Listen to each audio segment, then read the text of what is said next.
In this video, we'll dive deep into Draco Malfoy's life, from his earliest days at Hogwarts, to his reluctant role as a pawn in Voldemort's war, to his transformation into a devoted father determined to break the cycle of his family's past. This is the full, law-accurate biography of Draco Malfoy, the rival, the survivor, and the man who chose love over legacy. Few names in the wizarding world carry as much weight, suspicion, and fascination as Draco Malfoy.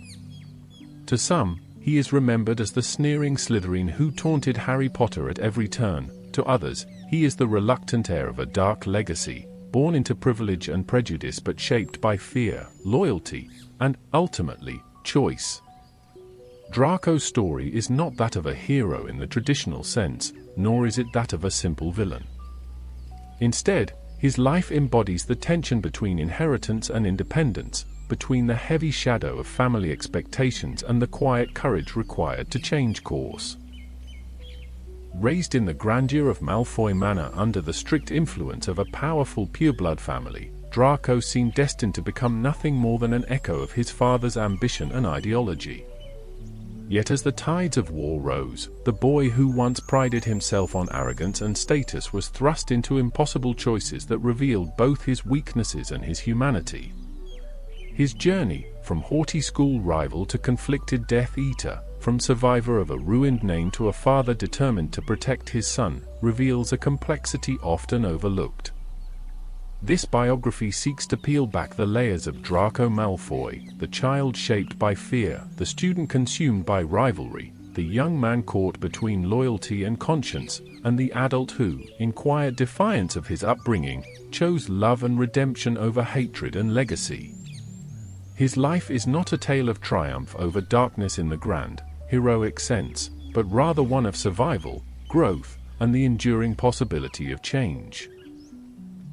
Draco Lucius Malfoy was born on June 5, 1980, into one of the most prestigious and notorious wizarding families in Britain. From the moment of his birth, his identity was not merely personal but political.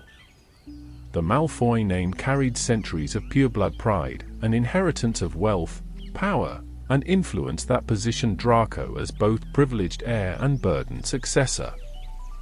His early life was defined not by choice but by expectation, to embody the ideals of his lineage, to preserve the traditions of the pureblood elite, and to continue the Malfoy reputation for dominance within the wizarding world.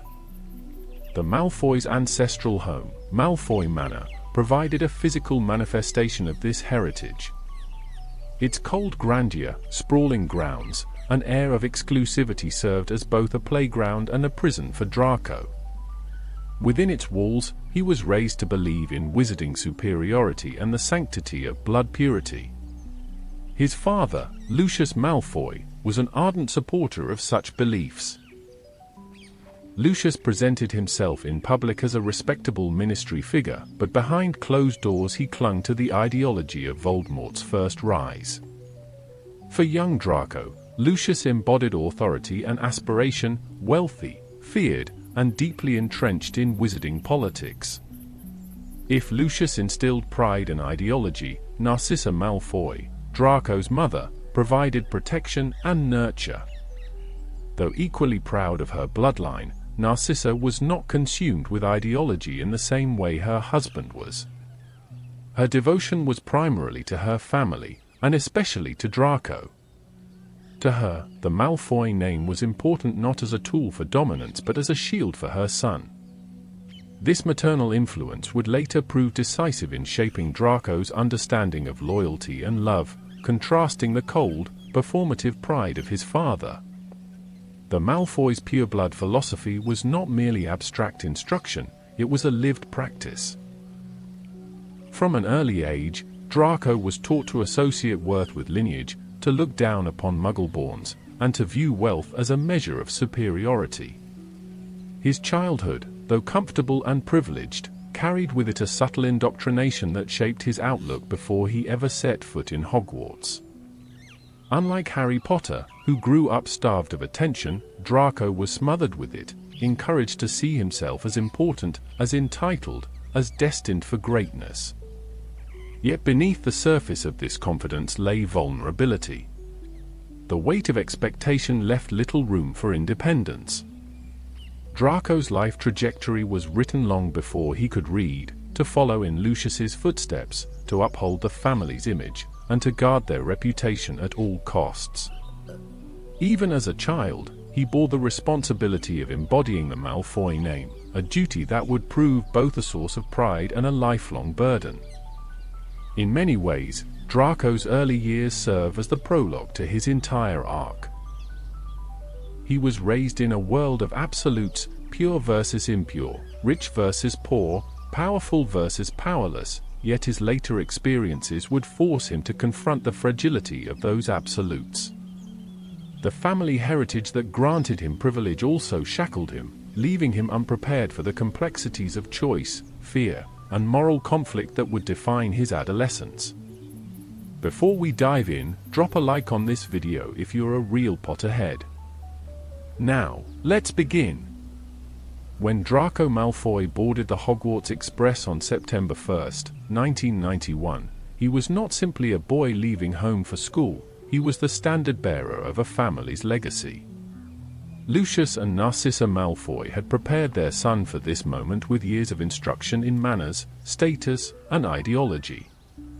Hogwarts was not just an education, it was a stage on which Draco was expected to perform, to uphold the Malfoy name, and to carve out his place among the future leaders of the wizarding world. For Draco, the train ride became a pivotal moment, though not in the way he expected. He entered the compartment of a thin, pale boy with messy black hair, Harry Potter, the boy who lived. Draco, raised on stories of power, bloodlines, and destiny, recognized at once the value of aligning himself with someone of Harry's reputation. Offering his hand, Draco attempted to extend not just friendship but an unspoken bargain: join me, and together we can rule this school. Yet Harry's rejection, choosing instead to side with Ron Weasley, a boy Draco had already dismissed as beneath him, cut deep. This moment set the tone for Draco's first year. His instinctive response to rejection was hostility. If Harry would not be his ally, he would be his rival. This rivalry was not grounded solely in schoolyard spite, it was the expression of Draco's pride, his upbringing, and his fear of insignificance. At 11 years old, he had already been trained to see life in terms of allies and enemies, status and shame. Harry's refusal was more than a personal slight, it was a symbolic rejection of the Malfoy worldview. Once at Hogwarts, Draco's identity found affirmation in his sorting. The sorting hat placed him in Slytherin, as expected, the house most aligned with cunning, ambition, and pureblood pride. In Slytherin, Draco found his arena. Surrounded by peers who shared his beliefs, or at least tolerated them, he thrived in the role of leader, cultivating a circle of followers in Vincent Crabbe and Gregory Goyle. These boys, chosen less for intellect than for loyalty and strength, provided Draco with the physical reinforcement to match his sharp tongue. His confrontations with Harry throughout the year became the backbone of his school experience. On broomsticks, Draco's talent for flying was undeniable, but Harry's natural skill outshone him, fueling a sense of rivalry that was equal parts envy and determination. Their clash during the first flying lesson not only secured Harry a place on Gryffindor's Quidditch team but also humiliated Draco, who had expected to dominate the skies. This humiliation was not easily forgotten. For Draco, losing face in front of others was as painful as failure itself. Draco's first year also introduced him to the limits of his influence. He attempted, often clumsily, to undermine Harry, inviting him to duels, mocking him in public, and sneering at his friendships. Yet these efforts backfired more often than they succeeded. Harry, who thrived in adversity, grew stronger in response to Draco's hostility. What Draco intended as intimidation often only deepened Harry's loyalty to Ron and Hermione, widening the gulf between them. Still, Draco was not without victories. His ability to insult, to belittle, and to rally support among Slytherins kept him a prominent figure at school. He established himself as Harry's foil. Where Harry was modest, Draco was arrogant. Where Harry was humble, Draco was entitled. Where Harry sought friendship, Draco sought dominance. This opposition was no accident. It was the product of two boys raised in entirely different worlds, each confronting the other's values. The event of the year, the discovery of the Philosopher's Stone, the threat of Voldemort's return, passed largely outside Draco's immediate influence. Yet even in absence, his role was critical. He represented the everyday antagonist, the constant reminder that prejudice and arrogance were alive and well within Hogwarts walls. His disdain for Muggleborns, his fixation on status, and his determination to see Gryffindor fail made him the embodiment of the Malfoy creed, scaled down into schoolyard conflict. Draco Malfoy's first year ended without glory, but it left a mark. The rivalry between him and Harry was cemented, shaping the next 6 years of his life. More importantly, his failures in year one revealed a flaw that would haunt him. Beneath the arrogance lay insecurity. For all his swagger, Draco was desperate to matter, to live up to his family's expectations, and to prove himself as more than just Lucius Malfoy's son. Hogwarts did not give him the easy dominance he anticipated. Instead, it set him on a path of constant struggle, one where his pride would be tested, his beliefs challenged, and his very identity reshaped. Draco Malfoy's second year at Hogwarts was marked by a sharpening of his most defining traits. If his first year had been an initiation into rivalry and disappointment, his second became an affirmation of the Malfoy creed, pureblood pride, disdain for Muggleborns, and the pursuit of influence through scorn and intimidation. He was no longer the wide-eyed newcomer. He was a Malfoy staking his claim, using words and privilege as weapons. Yet beneath the bluster, cracks of fear and immaturity revealed themselves in ways even he could not ignore. The school year opened with Draco in familiar opposition to Harry Potter. But the backdrop of the Chamber of Secrets gave his taunts new venom. The whispers of an ancient monster prowling the halls seemed almost tailor-made for Draco's worldview. To him, the notion of a creature targeting Muggleborns was not a horror but a vindication of everything he had been taught to believe. In one of the most infamous moments of his school life, he hurled the slur Mudblood at Hermione Granger, an act that did not simply expose his prejudice but etched his reputation across Hogwarts. In that instant, Draco was no longer just a rival, he became the personification of blood-based hatred, a role he both relished and struggled to maintain. The insult was not an isolated moment of cruelty. It was an extension of his upbringing. Lucius Malfoy's hand was visible everywhere in Draco's second year. It was Lucius who planted Tom Riddle's diary into Ginny Weasley's cauldron, setting into motion the year's tragedies. Though Draco himself had no knowledge of this plot, he carried his father's beliefs like a badge of honor. His contempt for the Weasleys grew sharper, as he mocked their poverty and Ginny's arrival at school. He wore his family's superiority like armor, but in doing so revealed the fragility of his own identity. Every insult was not only meant to wound others but also to reassure himself that he was above them. His role in the dueling club further underscored the tension between arrogance and insecurity. When paired against Harry, Draco conjured a snake, an impressive feat for a second-year student, but quickly lost control of the situation. Instead of asserting dominance, he inadvertently showcased Harry's unique ability to speak Parseltongue. What Draco intended as humiliation for his rival instead deepened the aura of mystery around Harry, turning Draco's moment of triumph into another reminder of how he lived in Harry's shadow. Quidditch, too, became a battlefield of pride. Draco bought his way onto the Slytherin team with a set of Nimbus 2001 broomsticks, courtesy of Lucius. It was a calculated move, to flaunt wealth as a substitute for talent, to ensure his place not by merit but by privilege. This gesture reinforced everything Hogwarts already thought of him, that he was arrogant, spoiled, and dependent on his family's fortune. And yet, the broomsticks were not just tools of vanity, they were a symbol of Draco's desperation to compete with Harry on any terms possible, even if it meant resorting to gold over skill. The unfolding terror of the Chamber of Secrets cast Draco in an ambiguous light.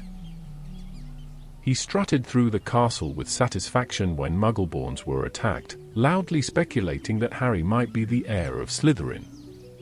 Yet when suspicions briefly turned toward himself, his bravado faltered. Beneath the surface, he was still an 11-year-old boy who had no real desire to confront monsters or ancient curses. His words carried venom, but his heart carried fear. The legend of the heir was thrilling to invoke but terrifying to face, and Draco preferred to keep his battles limited to insults and posturing, not real danger. In the end, Draco's second year left him in a paradoxical position. He was louder, crueler, more openly prejudiced than before, yet his actions revealed more weakness than strength. The exposure of Lucius's role in placing the diary into Ginny's possession did not merely disgrace his father, it cast a shadow over Draco's own identity. The Malfoy name, once untouchable, had been tied directly to Voldemort's lingering influence. Draco returned home that summer not as the triumphant heir of Slytherin's superiority, but as the son of a disgraced man, carrying forward the weight of both inherited prejudice and public suspicion. For Draco, Year 2 was a turning point, not because he grew wiser or kinder, but because the mask of superiority began to show its cracks. His slurs and sneers made him feared, but they also revealed his immaturity. He had learned to speak with the voice of his father, but he had not yet learned how to be his own person. In the shadow of the Chamber of Secrets, Draco Malfoy was a boy trying to live up to a legacy he did not fully understand, playing at the role of villain while still afraid of the very darkness he claimed to admire. By the end of his second year at Hogwarts, Draco Malfoy stood at a crossroads, though he could not have named it as such. He had entered the school eager to dominate, to mirror his father's influence in miniature, and to cement the Malfoy legacy among his peers. Instead, he found himself locked in a rivalry with the one boy he could neither intimidate nor ignore, Harry Potter. What had begun as a rejection of friendship had grown into something larger, an identity-defining enmity that shaped Draco's every move. In these first 2 years, Draco learned both the potency and the limits of his weapons. His words, sharp, cruel, and steeped in prejudice, could wound, could draw gasps, could make him feared. But they could not give him true control. Harry's defiance, Hermione's brilliance, and even Ron's loyalty had proved impervious to his scorn. Every attempt to belittle them only made their bond stronger, leaving Draco isolated in the role of aggressor. Beneath the sneers, he was beginning to sense the hollowness of that position. Power asserted through insult is fleeting, and dominance without respect is fragile. At the same time, Draco's relationship with his father's shadow grew more complicated. Lucius Malfoy's disgrace in the Chamber of Secrets incident reverberated back onto Draco. Once he had been able to boast of his family's influence with unshakable confidence, now, he faced the humiliation of whispers that tied the Malfoy name to Voldemort's dark magic. Draco had long wielded his father's reputation as a weapon, but reputation cuts both ways. The fall of Lucius's carefully polished facade meant Draco carried the weight of suspicion and ridicule along with privilege. Emotionally, Draco was a paradox. Outwardly, he doubled down on arrogance and cruelty, eager to prove that he remained untouchable. Inwardly, though, doubt and insecurity began to seep in. He had seen that Harry could outfly him, outshine him, and outlast him. He had seen that the Weasleys, despite their poverty, found strength in bonds he could not replicate. And though he would never admit it aloud, there were moments when Draco must have wondered if his father's lessons were truly the winning formula for life at Hogwarts. By the close of his second year, Draco Malfoy was not yet the reluctant Death Eater he would one day become, nor was he the reformed man he would grow into. He was still, at heart, a boy, torn between inherited ideology and personal experience, caught in a role that demanded confidence even as his failures piled up.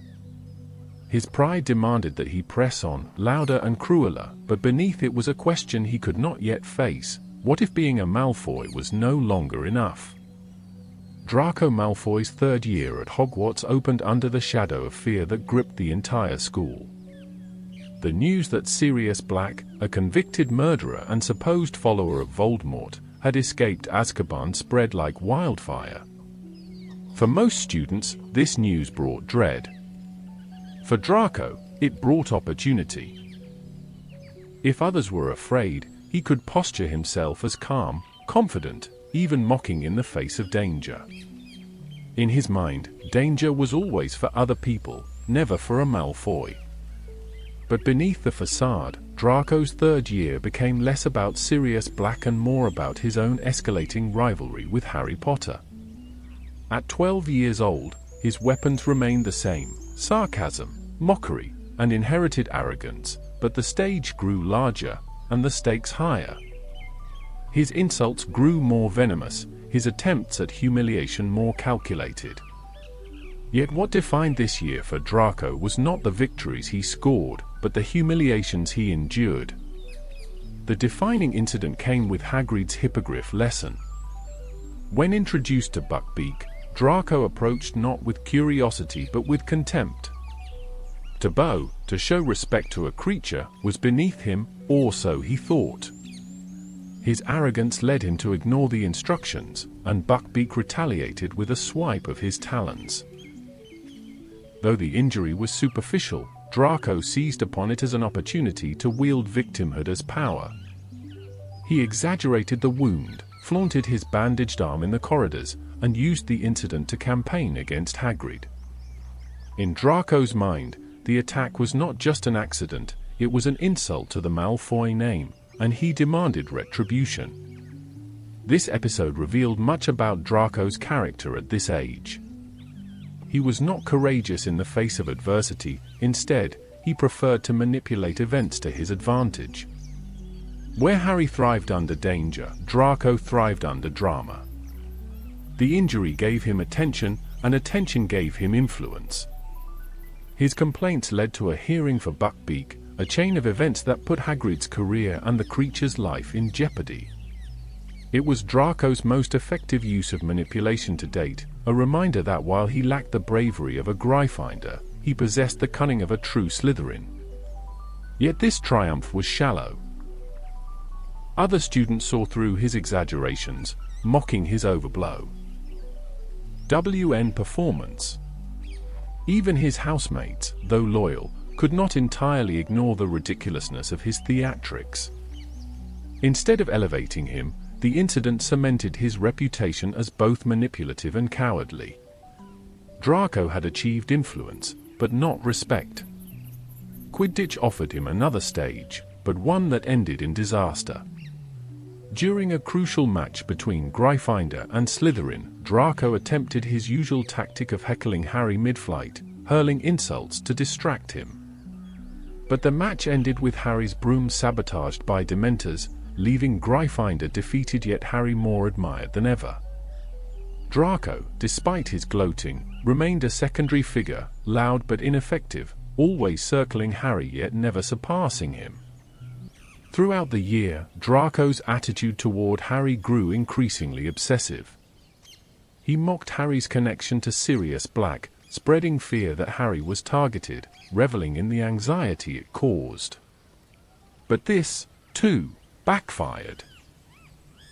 Where Draco saw an opportunity to isolate Harry, others saw a chance to rally around him.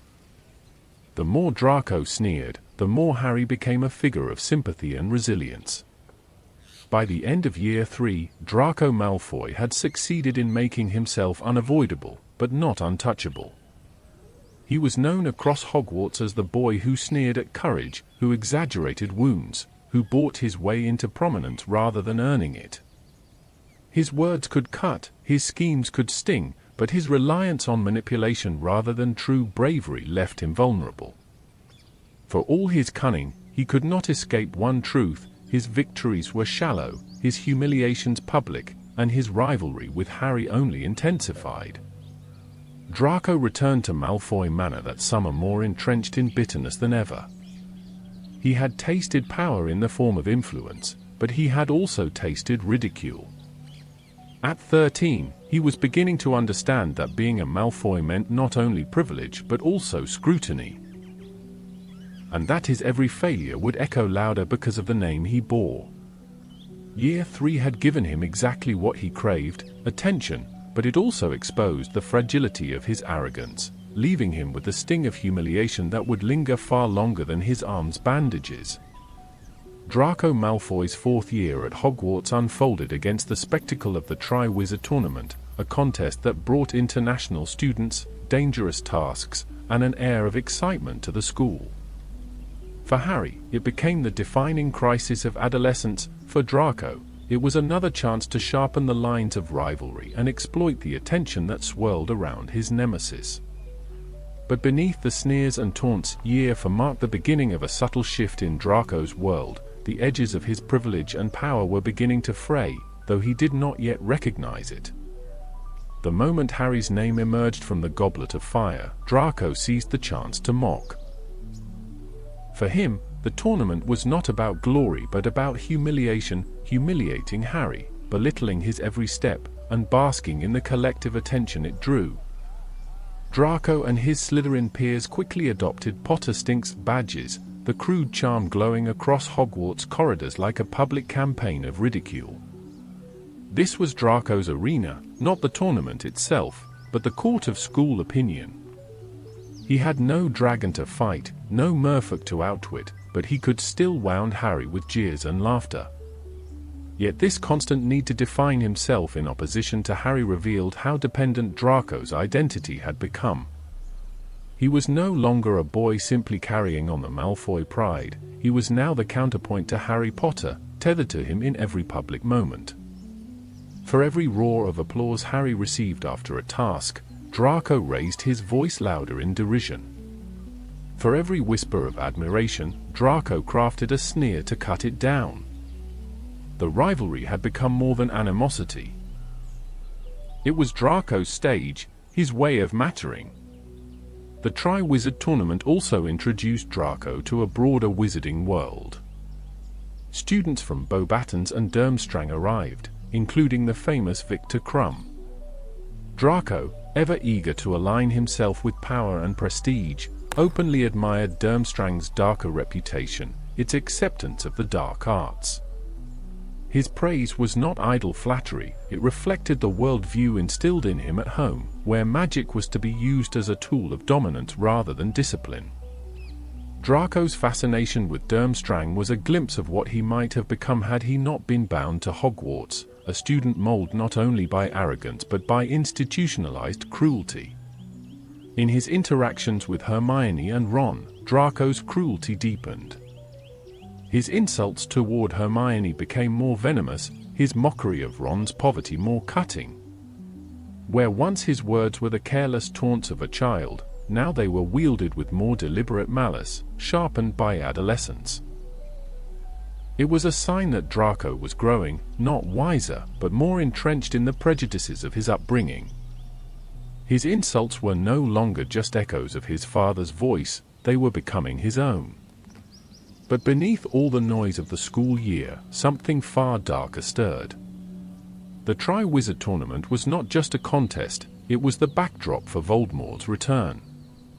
Draco, of course, had no direct role in the tasks or the final confrontation in the graveyard. Yet the consequences of that night reached him all the same. When Harry returned, bloodied and haunted, proclaiming Voldemort's resurrection, Draco stood among the doubters. He sneered, as always, using scorn as a shield. But in his heart, he must have felt the tremors of the world shifting. His father, who had once been publicly disgraced, was about to return to prominence among the Dark Lord's followers. For Draco, this meant opportunity and danger intertwined. Opportunity, because the Malfoy name would rise again under Voldemort's shadow; danger, because the expectations placed upon him would only grow heavier. Though still only 14, he was being drawn into currents of history far larger than his schoolyard rivalries. The arrogance of his early years, once a mask for insecurity, was now evolving into something else, a survival mechanism. As Draco boarded the train home that summer, his world looked different than it had the year before. The rivalry with Harry was no longer just a schoolboy feud, it was becoming entangled with the fate of their families and the return of a Dark Lord. Draco still wore his sneer, still clung to his sense of superiority, but the ground beneath him had shifted. The game of insults and badges was ending. The war of ideologies was beginning. For years into his Hogwarts education, Draco Malfoy had succeeded in one regard: he was impossible to ignore. From the moment he first extended his hand to Harry Potter on the train, to the gleaming badges mocking him in the corridors, Draco had ensured that his name would be spoken in the same breath as Harry's. To his housemates, he was a leader of sorts, confident, sharp-tongued, and bolstered by wealth. To others, he was a nuisance at best, a bully at worst, the boy who seemed to embody every sneer the Malfoy family had ever cast upon the wider wizarding world. And yet, beneath the laughter, the taunts, and the theatrics, Draco was not secure. His early years revealed a boy desperately clinging to the identity his father had shaped for him, heir to the Malfoy name, guardian of pureblood superiority, destined to dominate. But reality had been less accommodating. Time and again, Harry Potter stood as a living contradiction to everything Draco had been taught to believe. Harry was half-blood, orphaned, and raised outside wizarding society. By the Malfoy creed, he should have been insignificant. Yet Harry outflew him, outshone him, and, most painfully, rejected him. Every triumph Harry earned exposed Draco's own inadequacy, leaving him scrambling for ways to reassert himself. Draco's strategies reflected his immaturity. He sought to humiliate rather than outwit, to flaunt rather than prove. The Buckbeak incident had shown his talent for manipulation, but also his cowardice. The Potter Stinks campaign revealed his cunning in rallying ridicule, but also his dependence on Harry's fame to give himself relevance. By the end of Year 4, Draco was not so much a leader as he was an antagonist defined by opposition. He had made Harry the center of his world, even as he claimed to despise him. Still, Hogwarts had not been kind to Draco's pride. Every attempt to assert his superiority seemed to backfire. His slurs against Hermione did not diminish her brilliance, they only exposed his own prejudice. His mockery of Ron's poverty did not humiliate the Weasleys, it only highlighted their resilience. His attempts to rattle Harry in Quidditch only deepened Harry's legend. To the wider school, Draco was not feared in the way his father was in the Ministry or among Death Eaters. He was mocked, tolerated, and occasionally pitied. And yet, change was coming. The Triwizard Tournament had ended in blood, and Voldemort had returned. This shift in the world beyond Hogwarts was more consequential for Draco than he could fully comprehend. The fall of Lucius Malfoy in the Chamber of Secrets had embarrassed the family, but Voldemort's resurrection restored his father's power, and with it, expectations. For Draco, this meant that the games of his schoolboy years were coming to an end. Soon, his sneers and jeers would no longer be enough.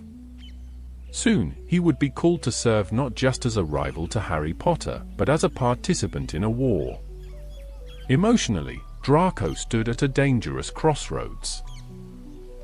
On one side, he remained the arrogant boy desperate to live up to his father's ideals, still clinging to the idea that being a Malfoy meant untouchable superiority. On the other, he was beginning to feel the first stirrings of doubt, even fear, realizations that beneath the robes and wealth, he was just a boy, no braver than the rest. His first full years at Hogwarts had revealed a pattern. When danger drew near, Draco stepped back. When insults could wound, he stepped forward. This imbalance was sustainable in the safety of school. But with Voldemort's return, that safety was gone. The next stage of Draco's life would test him in ways his early years had not. Gone were the days of childish feuds and exaggerated injuries. The sneer that once shielded him would soon be stripped away, leaving a boy forced to grapple with expectations that even he could not live up to. As Hogwarts shifted under the weight of war, Draco Malfoy would no longer have the luxury of being just a rival. He would become something more complicated, a symbol of privilege under siege, a pawn in a game he could not control, and, in time, a young man forced to confront what it truly meant to be a Malfoy. For now, though, he was still the boy on the platform, boarding the train with his entourage, sneering at Harry Potter across the hall. The school saw a bully, Draco saw himself as heir to a dynasty. What neither he nor his peers could yet see was the storm gathering around him, one that would soon demand more of Draco Malfoy than he had ever been prepared to give. Draco Malfoy began his 5th year at Hogwarts with something he had long craved: official recognition. When the letters naming him Slytherin Prefect arrived, Draco basked in the validation. For him, this was not just an honor, it was confirmation that he mattered. After 4 years of playing rival and bully, now he had authority sanctioned by the school itself. Where before he had strutted by force of personality and family reputation, now he carried the badge of institutional power. The appointment was more than ceremonial. It elevated Draco above many of his peers and, in his eyes, gave him the legitimacy to enforce the social hierarchy he had always believed in. If Harry Potter was the symbol of Gryffindor courage, Draco now positioned himself as the embodiment of Slytherin order. He strutted through the corridors with renewed arrogance, the prefect badge gleaming like a medal of superiority. For the first time since arriving at Hogwarts, he felt himself not merely Lucius Malfoy's son but an authority figure in his own right. But the badge could not change the wider current swirling around him. The summer before 5th year had shaken the wizarding world. Voldemort had returned, Harry had witnessed his rebirth, and the Ministry of Magic was determined to deny it. The Daily Prophet smeared Harry and Dumbledore as liars, while whispers of fear spread beneath the surface. For Draco, this was fertile ground. He had always mocked Harry, but now his mockery could ride the wave of Ministry propaganda. To Draco, Harry was not just a rival anymore, he was a public fraud, a boy who sought fame through lies. With the weight of official narrative behind him, Draco's jeers took on new force. This alignment with the Ministry echoed the Malfoy family's strategy. Lucius, who had slipped back into prominence after Voldemort's return, was navigating the dangerous double life of Death Eater and respectable politician. Draco, whether consciously or not, mirrored this duplicity. To his peers, he was the voice of authority, quoting the prophet and mocking Harry's claims. Behind the scenes, he was also the son of a man quietly preparing for Voldemort's new war. Draco's words carried not only his own disdain but also the echo of his father's careful maneuvering. Academically, 5th year was grueling for all students, with the looming pressure of OWLS, but Draco's focus was not on exams.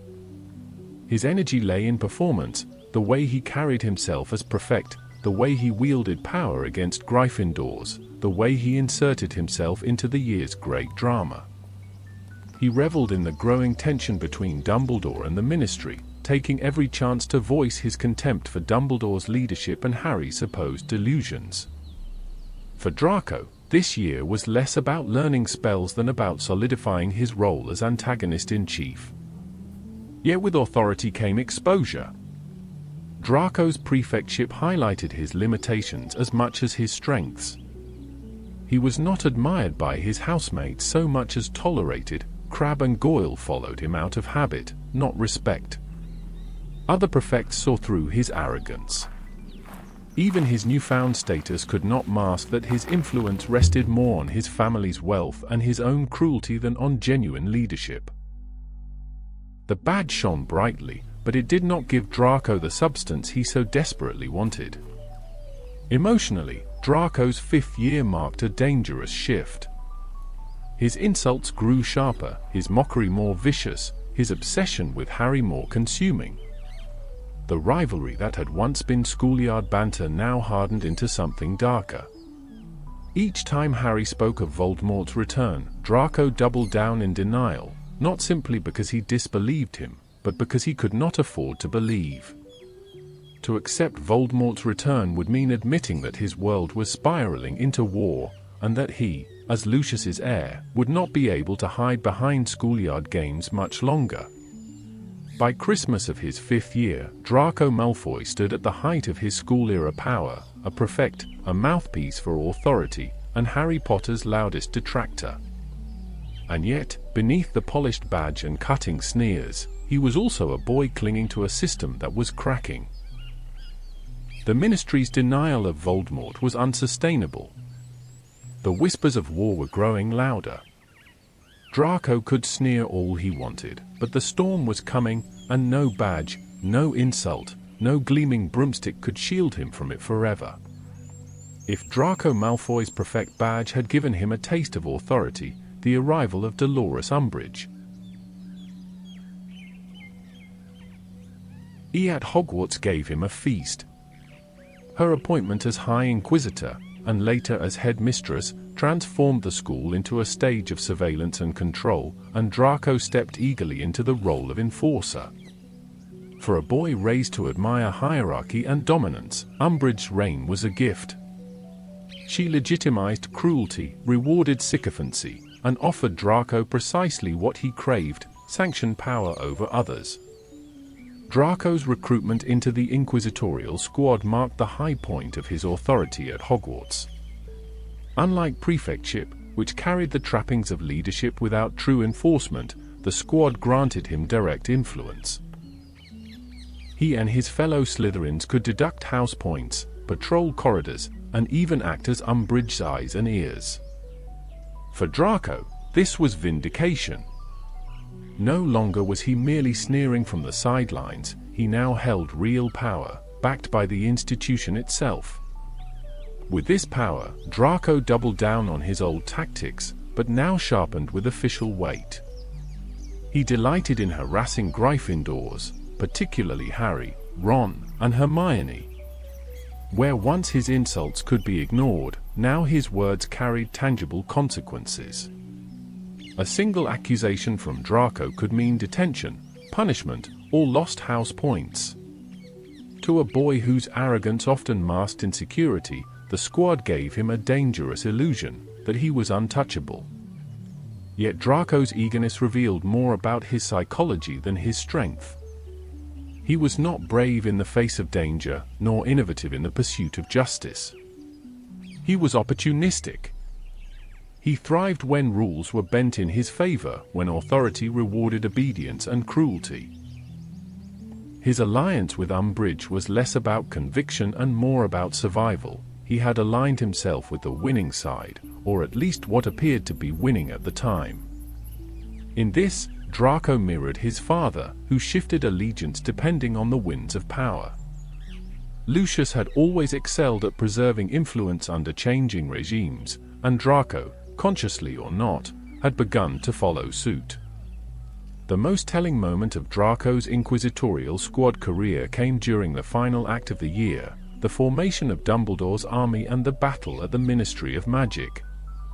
Tasked with capturing members of the secret group, Draco and his peers stumbled into resistance they could not control. Harry and his allies, emboldened by months of clandestine training, slipped through the squad's fingers and carried the fight far beyond Hogwarts walls. By the end of the year, Umbridge was driven from the school, her power shattered, and the squad disbanded. Draco's authority crumbled overnight. What had once seemed like dominance was exposed as borrowed power, dependent on the fragile backing of a corrupt ministry. With Voldemort's return now undeniable after the Ministry of Magic battle, Draco's world shifted violently. The petty triumphs of deducting points and enforcing Umbridge's decrees looked suddenly small in the face of war. For Draco, the collapse of the inquisitorial squad was not just a political defeat, it was a personal humiliation. He had staked his identity on siding with authority, only to watch that authority evaporate in the chaos of truth. And worse still, the consequences landed squarely at his family's doorstep. His father, Lucius Malfoy, was captured in the Department of Mysteries debacle, imprisoned in Azkaban, and disgraced beyond repair. For the first time, Draco faced a future.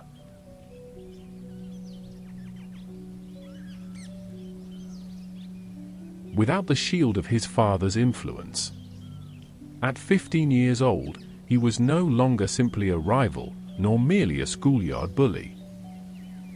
He was the son of a fallen man, a disgraced name, and a Dark Lord now firmly back in power. The days of sneers and badges were gone. Ahead lay something far heavier: expectation. Voldemort did not forget debts, and Lucius Malfoy had failed him. The punishment would not stop with the father, it would fall to the son. By the time Draco left Hogwarts that summer, he was no longer the smug prefect nor the swaggering enforcer of Umbridge's decrees. He was a boy walking into the storm his father had failed to navigate.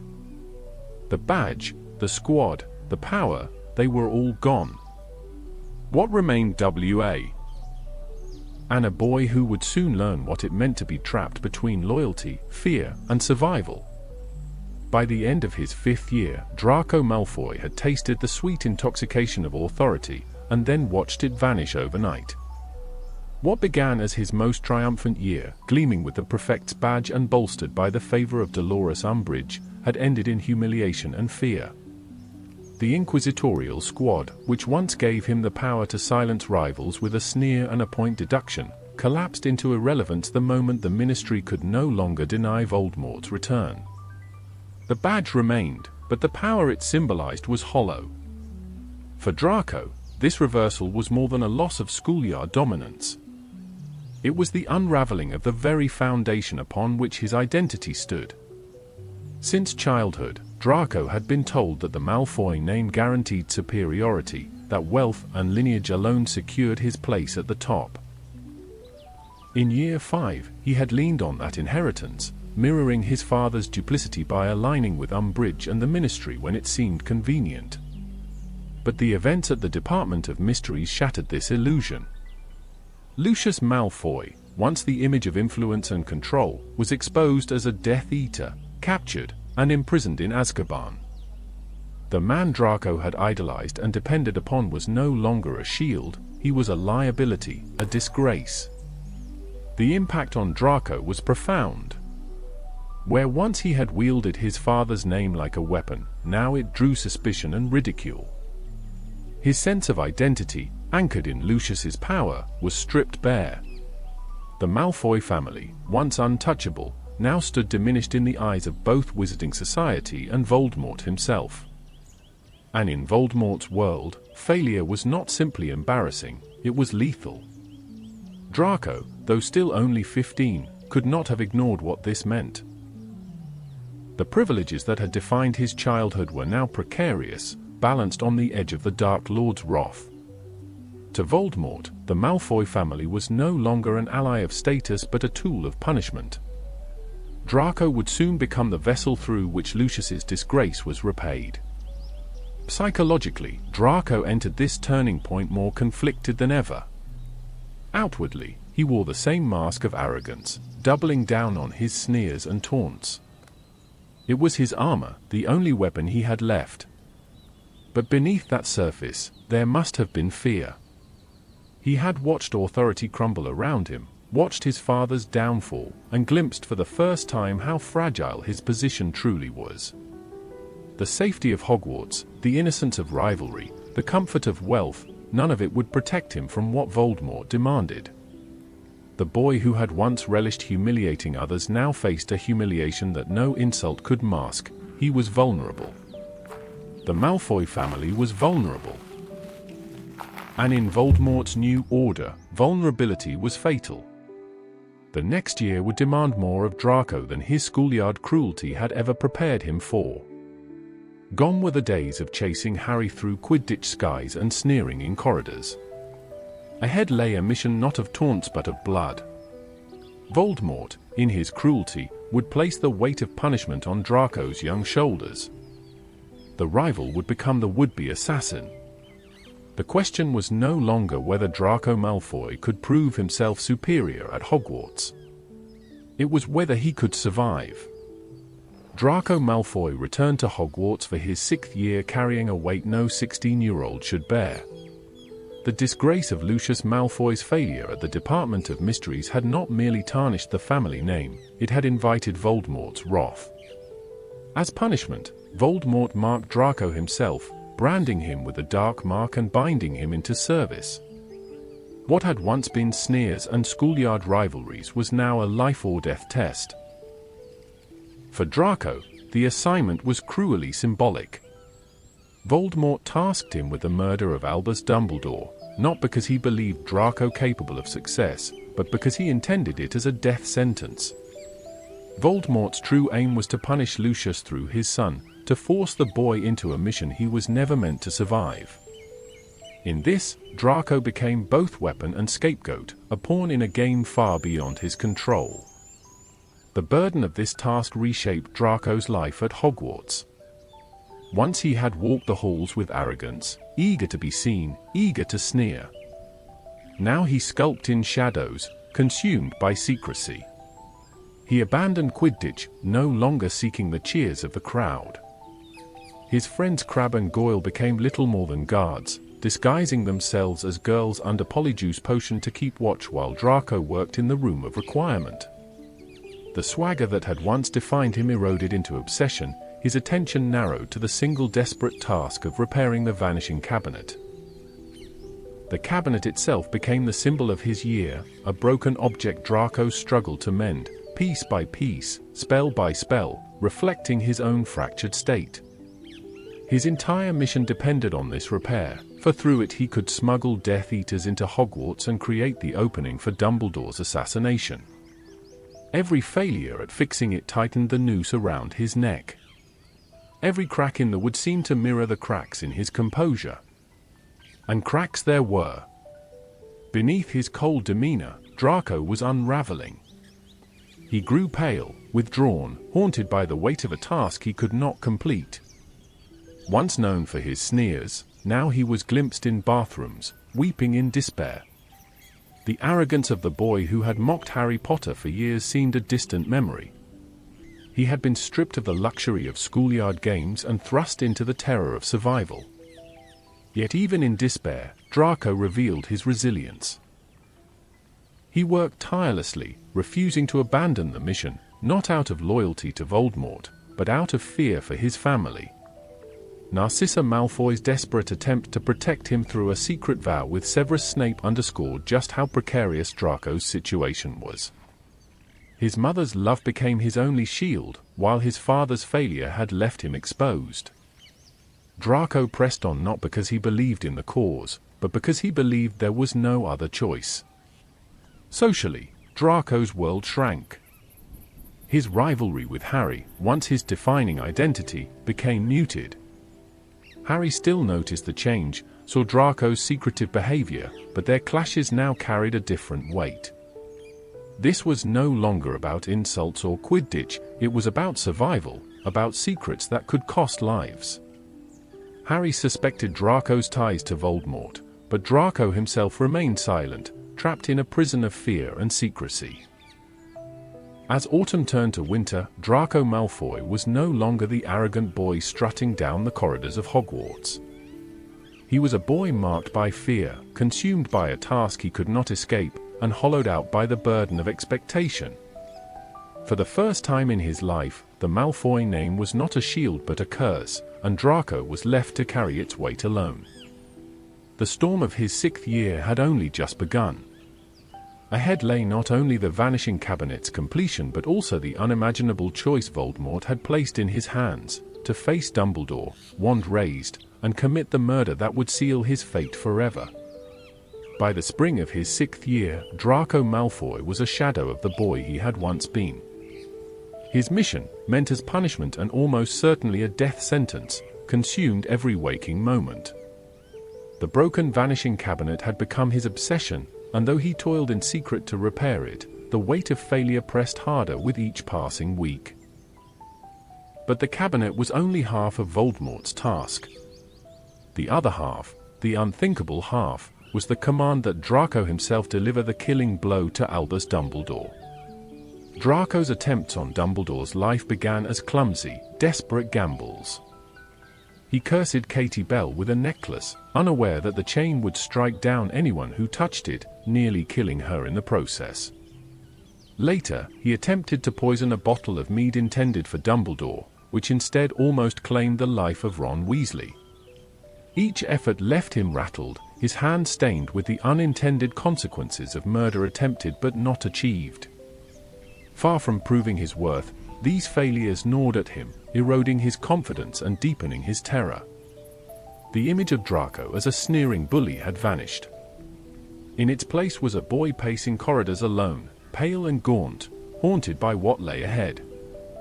In the sanctuary of the bathroom, away from his housemates and the watchful eyes of Hogwarts, Draco finally broke. He wept openly, his anguish laid bare. It was here that Harry stumbled upon him, their encounter exploding into a duel that nearly ended Draco's life.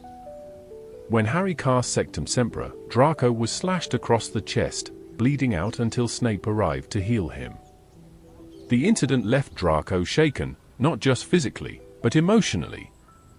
He had been spared death once already, and he knew that if he faltered again in his mission, Voldemort would not be as merciful. By June, the Vanishing Cabinet was finally repaired. The culmination of months of obsessive work, it stood as both triumph and doom. Through it, Draco allowed Death Eaters into Hogwarts, opening the door to chaos within the castle walls. Yet his mission was not complete. At last, face to face with Dumbledore atop the astronomy tower, Draco confronted the moment Voldemort had ordained. Wand in hand, heart pounding, he stood before the man he was ordered to kill. And he could not do it. In that chamber, stripped of arrogance and bravado, Draco was revealed for what he truly was, not a murderer, but a terrified boy. Dumbledore, weakened and disarmed, spoke to him with calm understanding. He offered Draco mercy, a chance at redemption, a way out of the impossible trap Voldemort had sprung. Draco's arm trembled. Tears threatened. He hesitated, caught between the love for his family and the horror of the act demanded of him. Draco's failure was not weakness, it was humanity. In the face of evil, he could not bring himself to cross the final line. He could smuggle in Death Eaters, he could repair the cabinet, he could even attempt reckless schemes, but he could not take a life. For all his arrogance, cruelty, and prejudice, Draco Malfoy was not a killer. The moment ended with Severus Snape stepping forward. Bound by the unbreakable vow made with Narcissa, Snape fulfilled the task Draco could not, striking Dumbledore dead with the killing curse. In that instant, Draco was spared, but the cost was unbearable. He had failed Voldemort, yet been saved by Snape. He had been given a reprieve, but one that only deepened his entanglement in the Dark Lord's war. As Draco fled Hogwarts alongside the Death Eaters, his life as a schoolboy was over. The sneers, the jeers, the rivalries, they belonged to another world, a safer one, a world that no longer existed. He was now bound irrevocably to Voldemort's service, not by choice, but by fear, by circumstance, and by the curse of his family name. Draco Malfoy's 6th year ended not with triumph, but with survival. He had been asked to commit the unthinkable, and in his failure, revealed the sliver of conscience that set him apart from the monsters around him. But conscience alone would not shield him in the years to come. Voldemort's wrath was not stilled, only postponed. And Draco, branded with the dark mark, stood on the threshold of a war he could neither control nor escape. Draco Malfoy's 6th year at Hogwarts did not end with glory, nor even with failure in the ordinary sense. It ended with survival, and in Voldemort's world, survival was both victory and punishment. The boy who once strutted through the castle halls, sneering at rivals and flaunting his family's wealth, had been stripped of every illusion. The task given to him, Dumbledore's murder, had been no test of loyalty, no reward for service. It was a death sentence in disguise, a punishment levied on the Malfoy family through their only son. Voldemort, ever the sadist, had chosen Draco not because he believed in him, but because he wanted to see him break. And break he nearly did. Draco's failure to cast the fatal curse revealed something essential: he was not a killer. He had shown cruelty, yes, and prejudice, and arrogance in abundance. But when the wand trembled in his hand, aimed at the weakened figure of Dumbledore, he could not strike. It was not courage, not quite mercy, but a kind of paralysis born of humanity. Unlike Voldemort's hardened followers, Draco still had lines he could not cross. His hesitation was not a sign of nobility, but of boyhood, of a soul not yet hollowed out by violence. Yet that hesitation came at a cost. To Voldemort, failure was intolerable. Though Snape's intervention spared Draco's life, it also deepened his entanglement in the Dark Lord's web. Now Draco was not only branded with the dark mark but burdened with the knowledge that he had faltered, that he had failed the impossible standard imposed upon him. The safety net of his father's influence was gone. Lucius rotted in Azkaban, his reputation shattered. His mother's love and Snape's vow had kept him alive, but they had not freed him. Draco was more trapped than ever, caged not by Hogwarts this time, but by Voldemort himself. Inwardly, Draco's identity had been shaken to its core. For years, he had been defined by bravado and rivalry, his sense of superiority a shield against insecurity. Now, those shields had cracked. His arrogance gave way to paranoia, his cruelty to silence, his swagger to exhaustion. He was no longer the loudest voice in the room, he was the quiet boy in the corner, pale and withdrawn, eyes darting as if expecting the Dark Lord's gaze at every turn. And yet, paradoxically, his humanity endured. The very fact that Draco could not bring himself to murder proved that beneath the layers of prejudice and pride, he was still a boy capable of fear, of conscience, of something Voldemort could not control. This was Draco's tragedy and his redemption. He was too weak to succeed as a Death Eater, but too human to truly become one. The world that awaited him after year 6 was merciless. Hogwarts, once his playground and later his prison, would fall fully under Death Eater control. Voldemort would rule not only the Ministry but the very school where Draco had once sought recognition and belonging. And Draco, unwilling pawn though he was, would be forced to stand among the victors, a survivor hiding in plain sight. The rivalries of childhood were gone. The games of prefects and points and Quidditch matches had faded into irrelevance. Ahead lay war, and Draco Malfoy, reluctant, fragile, and haunted, was caught in its shadows. He was no longer just Harry Potter's foil, no longer the boy with a sneer. He was a young man with a dark mark burned into his arm, a family bound to Voldemort's will, and a conscience that made his survival all the more precarious. The question now was not whether Draco would triumph, but whether he would endure. And if he did endure, what would remain of him on the other side? Draco Malfoy's 7th year began not on the Scarlet train to Hogwarts, but in the cold, suffocating halls of Malfoy Manor. Once the emblem of his family's prestige, the manor had become a fortress of fear, the headquarters of Voldemort and his Death Eaters. The long dining table where Lucius once presided over political allies was now the stage for torture and terror. Voldemort himself sat at its head, and the Malfoys sat in silence, their grandeur reduced to servitude. For Draco, this was no triumph. His family, once proud and untouchable, had been elevated in name only. In reality, they were prisoners in their own home, forced to house the very man who had destroyed their freedom. Lucius, broken and disgraced from Azkaban, had become desperate, clinging to favor he could not regain. Narcissa, ever protective, grew more frantic, her every action aimed at shielding Draco from Voldemort's gaze. And Draco himself, though branded with the dark mark, carried none of the conviction of the others seated around that table. He was there in body, but not in spirit. When Hogwarts reopened under Death Eater control, Draco returned not as a prefect or authority figure, but as a student pressed under tyranny. Snape, now headmaster, served as both protector and jailer, keeping Draco alive under Voldemort's orders while overseeing a school that had become unrecognizable.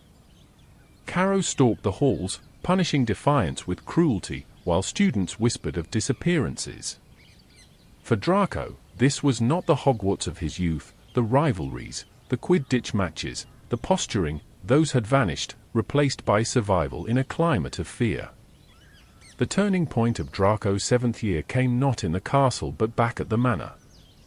When Harry Potter, Ron Weasley, and Hermione Granger were captured by Snatchers and brought to the Malfoys, Draco faced one of the most fateful choices of his life. The prisoners were disheveled, battered, and disguised, their features warped by spells. Voldemort's followers demanded Draco identify Harry. All eyes turned to him. If he confirmed Harry's identity, Draco could have regained favor, restored his family's standing, and perhaps eased the weight of Voldemort's contempt. But he hesitated. Looking into Harry's face, bruised but unmistakable, Draco wavered. He gave no definitive answer, muttering uncertainty instead. This hesitation was no accident. It was the culmination of years of rivalry and reflection, of the cracks in his conscience widening under unbearable pressure. To betray Harry in that moment would not only condemn him but also seal Draco's own soul to Voldemort forever. And Draco, frightened though he was, could not do it. That pause, that refusal to confirm, bought Harry precious seconds that ultimately led to escape. Bellatrix's rage filled the manor, torture and violence erupted, but the Malfoys were left diminished yet again. For Draco, the incident was another step deeper into the shadows. No longer the arrogant schoolboy, but a young man paralyzed by fear, unable to align fully with Voldemort's cruelty, yet too entangled to escape. By spring, Hogwarts itself became the stage for the final confrontation. Draco, pressed into the ranks of the Death Eaters, returned to the castle not as a student but as a reluctant participant in a war. He was present, yet his heart was absent. For Draco Malfoy, Year 7 was not about choosing sides, it was about enduring the collapse of every illusion he had ever carried. As spring unfolded into war, Hogwarts ceased to be a school and became a battleground. For Draco Malfoy, the castle that had once been a stage for petty rivalries and adolescent posturing was now the front line of Voldemort's campaign. Where once he had strutted in green-trimmed robes, he now moved uneasily among Death Eaters, pressed into a conflict he neither sought nor believed in.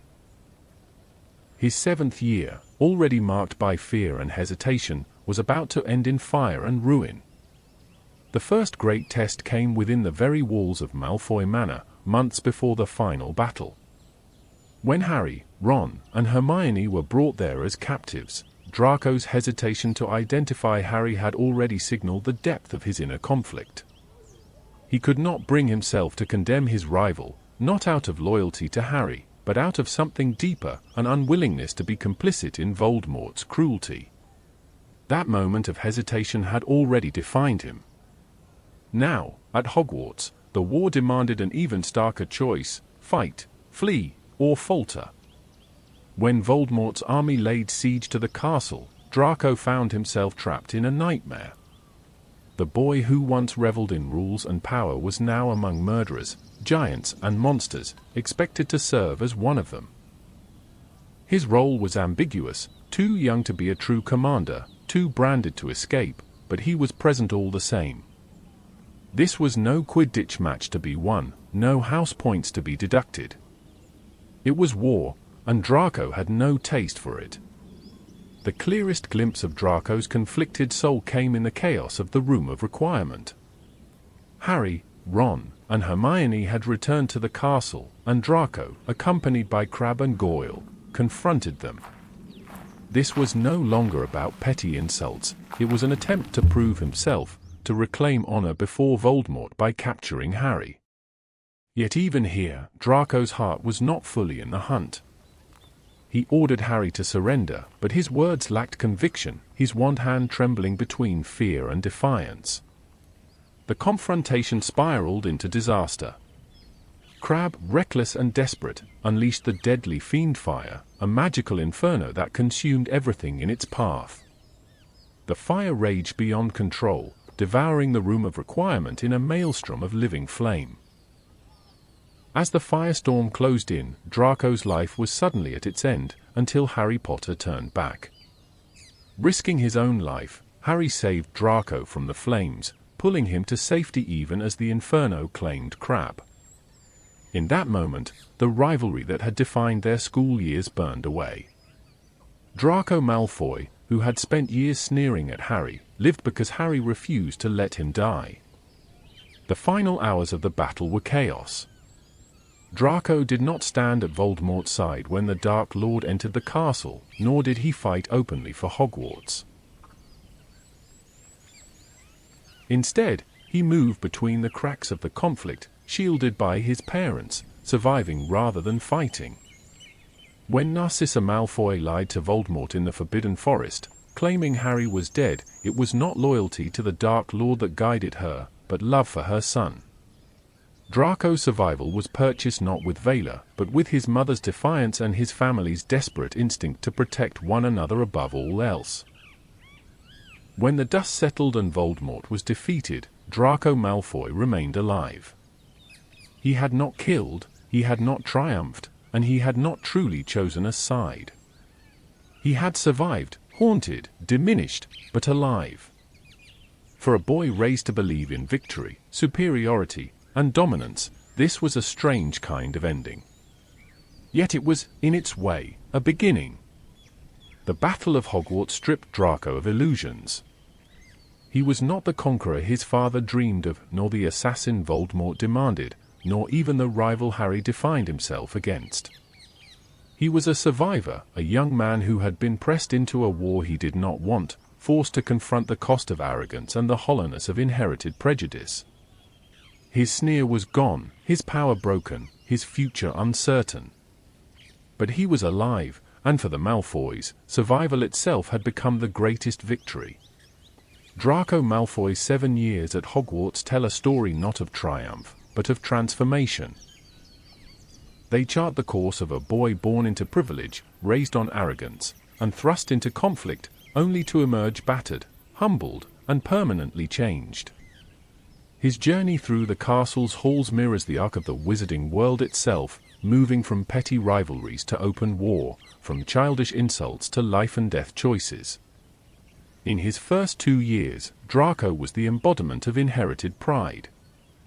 He wore his family's ideology like armor, sneering at Muggle-borns, mocking poverty, and rallying ridicule against Harry Potter. He believed superiority was his birthright, and that Hogwarts would bend to the will of his name. Yet even then, cracks showed, every insult revealed insecurity, every failure against Harry deepened resentment. Draco's arrogance was not strength, it was performance, the desperate attempt of a boy to prove himself worthy of a legacy he did not choose. By 3rd and 4th year, his tactics grew sharper, his insults more venomous, his need to matter more obvious. The Buckbeak incident revealed his reliance on manipulation over courage, the Tri-Wizard tournament showed his dependence on Harry's fame to define himself. Hogwarts saw him as a bully, but the truth was more fragile. Draco needed the rivalry. Without Harry to oppose, without an enemy to sneer at, he was only a boy trying to live up to his father's shadow. The turning point came in 5th year. Draco's appointment as prefect and his service in Umbridge's inquisitorial squad gave him his first taste of official power. At last, he could punish as well as mock, enforce as well as sneer. Yet the authority was hollow, dependent on corrupt structures that crumbled the moment Voldemort's return could no longer be denied. With Lucius imprisoned and disgraced, Draco's brief rise collapsed into ruin. By the end of the year, the Malfoy name was no longer a shield. It was a target.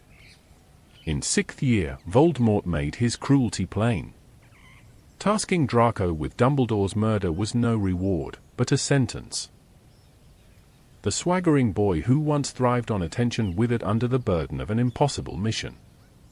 His pale face, his withdrawn demeanor, his tears in the bathroom, these were the marks of a child crushed under adult cruelty. Draco's failure to kill Dumbledore did not make him weak. It made him human. In his hesitation lay the truth: he was not a murderer, only a boy forced into an inhuman role. Snape's intervention saved his life, but it left Draco bound more tightly than ever to a war he did not believe in. 7th year sealed his transformation. Living under Voldemort's roof at Malfoy Manor, Draco learned that victory was another kind of prison. He hesitated to identify Harry when the trio were captured, revealing again the sliver of conscience that set him apart from the zealots around him. At the Battle of Hogwarts, he did not fight as a true Death Eater nor as a defender of the school. He was caught in the middle, struggling only to survive. In the Room of Requirement, he nearly died in the flames of fiendfire, only to be saved by the very boy he had spent years hating. When Voldemort fell, Draco was alive not because of cunning or superiority, but because of Harry's mercy and his mother's love. Looking back, Draco's Hogwarts education was less about spells and exams than about survival and disillusionment. He entered the castle as the heir to an ideology, armed with pride and cruelty, expecting to dominate. He left as a haunted young man, stripped of illusions, forced to confront the fragility of power and the emptiness of prejudice. Hogwarts did not make Draco a hero, nor did it cement him as a villain. Instead, it revealed his humanity in all its contradictions: arrogant yet insecure, cruel yet vulnerable, cowardly yet unwilling to become a killer. Draco Malfoy's 7 years at Hogwarts were an unmasking. The sneer, the arrogance, the posturing. All were masks that cracked under the weight of fear, failure, and war. What remained was not the heir his father had dreamed of, nor the villain Voldemort demanded, but a survivor. And survival, though small in the grand sweep of Harry Potter's triumph, was in itself a kind of victory. The fall of Voldemort in the Great Hall of Hogwarts marked the liberation of the wizarding world. For many, it was a day of triumph, of light banishing darkness. For Draco Malfoy, it was survival, and survival carried its own burden. In the days and weeks that followed, the Malfoy family stood not as heroes, but as pariahs. Their loyalty to Voldemort was too visible to be denied, their disgrace too public to be ignored. Lucius Malfoy, once the polished voice of influence in the ministry, was now a broken man, his name synonymous with failure.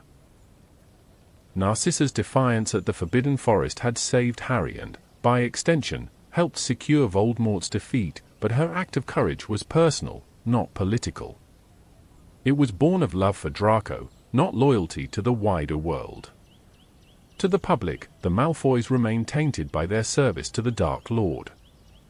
For Draco, barely 17, the aftermath of war was not liberation but humiliation.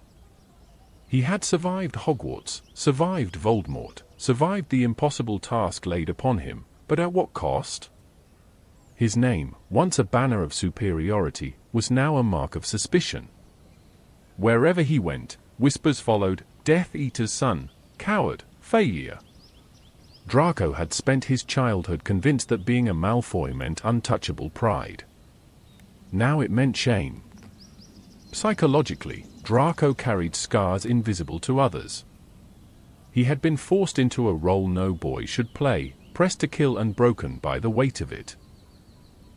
He had seen death, torture, and cruelty up close, and though he had not embraced it, neither had he escaped untouched. His conscience was intact, but it was scarred, his arrogance shattered.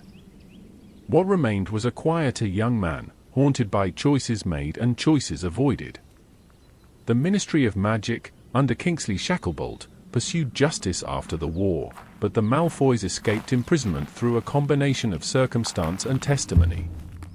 Narcissa's lie to Voldemort in the Forbidden Forest, an act that directly contributed to his downfall, counted heavily in their favor. So too did Draco's failure to kill Dumbledore, and the testimony of Harry Potter himself, who, when called upon, acknowledged Draco's hesitation and refusal to identify him at Malfoy Manor. It was a bitter irony. The boy who had despised Harry Potter was saved by Harry's honesty. Freed from Azkaban but not from judgment, Draco retreated into the shadows. He did not step forward in the rebuilding of the wizarding world. He did not enter politics, as Lucius had done, nor did he seek glory among the victors. His path was one of withdrawal, of quiet dignity amid disgrace. The boy who once demanded attention now sought obscurity. The burden of legacy weighed heavily. Every choice Draco made in these years was shaped by the desire to avoid repeating the sins of his father, to distance himself from the ideology that had nearly destroyed him. But legacy is not so easily discarded. The Malfoy name, etched into centuries of pure-blood tradition, still clung to him, a reminder of what he had been raised to be and what he had narrowly escaped becoming. In these years immediately after the war, Draco Malfoy was not yet redeemed. He was not yet the father who would stand by his son, nor the man who would forge reluctant ties with Harry Potter. He was, instead, a survivor navigating a world that no longer wanted him, carrying the twin burdens of memory and name. He had endured, but endurance was not the same as peace. If Draco Malfoy's immediate post-war life was defined by disgrace, the years that followed were shaped by retreat. He did not chase political influence, nor seek to reclaim the Malfoy family's place in society. Instead, he turned inward, seeking quiet, stability, and above all, distance from the ideology that had nearly destroyed him. Marriage marked the first and most profound step in this new life. Draco wed Astoria Greengrass, a union that, to some pure-blood traditionalists, seemed natural. Both were of old families, both heirs of ancient lines. But in truth, Astoria represented something radically different for Draco. Unlike the Malfoys, the Greengrasses had grown weary of the rigid, destructive ideals of blood purity. Astoria herself had rejected much of the prejudice that had defined her peers. Gentle, intelligent, and quietly defiant of her own family's traditions, she brought into Draco's life a perspective he had never been allowed as a child. Through Astoria, Draco began to unlearn what he had been taught. She tempered his bitterness, softened his arrogance, and gave him a sense of peace he had never known. For the first time, Draco's worth was not measured by status, power, or the Malfoy name. In her company, he found the possibility of simply being a man, not a symbol. Where Narcissa had sheltered him with ferocity, Astoria nurtured him with compassion. Their marriage was not a declaration of power, but an act of quiet resistance against the ideology of their parents. In these years, Draco withdrew almost completely from public life. He did not sit in the ministry, nor write in newspapers, nor attach himself to causes. To the wider wizarding world, he faded into obscurity. He rebuilt Malfoy Manor into a sanctuary, not a fortress, and focused on family rather than politics. Though whispers about the Malfoys never ceased, Draco no longer responded with sneers or arrogance. He let them whisper. He no longer craved their approval, nor feared their judgment. The most transformative moment of these quiet years came with fatherhood. When Scorpius Hyperion Malfoy was born, Draco confronted the one test that mattered most. Would he raise his son as Lucius had raised him, bound by prejudice and pride, or would he break the cycle? Astoria's influence helped make the answer clear. Draco devoted himself wholly to Scorpius, determined that his child would grow in a home free of the burdens that had scarred him. Where Lucius had passed down fear and superiority, Draco offered gentleness and love. Yet even in this newfound peace, shadows lingered. Draco never escaped the weight of memory. The dark mark remained on his arm, a scar of shame he could not erase. The wizarding world never fully forgot his past, and Draco himself never fully forgave it. The quiet years were not years of triumph, but of endurance, a deliberate turning away from a world that had once demanded his allegiance, and a steady effort to build a life defined not by arrogance, but by survival, love, and regret. In the eyes of the wider world, Draco Malfoy disappeared into silence. But in that silence, he became something far more than he had ever been in the crowded halls of Hogwarts. He became a man who had seen the cost of hatred, who had borne the weight of legacy, and who chose, quietly, to be different. For Draco Malfoy, fatherhood was not an afterthought, it was the defining act of his adulthood. The birth of Scorpius Hyperion Malfoy transformed his life in ways more profound than even the war that had scarred his youth. Where Voldemort's fall had left Draco diminished, and marriage to Astoria had given him peace, fatherhood offered him something wholly new, purpose. Scorpius entered a world far different from the one his father had known. Where Draco had been raised on lessons of superiority and prejudice, Scorpius grew up in a home where love, not ideology, was the guiding force. Draco, who had once been taught to sneer at weakness, now held his infant son with a gentleness that repudiated everything Lucius had instilled in him. Every decision Draco made as a father seemed shaped by the vow, spoken or unspoken, that he would not let his child carry the same burdens he had carried. Astoria's influence was central. She and Draco shared the conviction that the pure-blood obsession of their ancestors had wrought only misery. But where Astoria embodied compassion by nature, Draco came to it through scars. He knew firsthand the cost of arrogance, cruelty, and blind loyalty. He knew the weight of a legacy built on superiority. And so, together, they raised Scorpius not as the heir to a dynasty, but as a boy free to choose his own path. Yet fatherhood was not without its trials. The Malfoy name remained tainted in the wizarding world. Scorpius, despite his innocence, inherited the shadow of his father's past. Whispers followed him just as they had once followed Draco, Death Eater's son, dark legacy, untrustworthy blood. Draco, seeing this, felt the sting twice, once as the echo of his own youth, and again as the injustice visited on his son.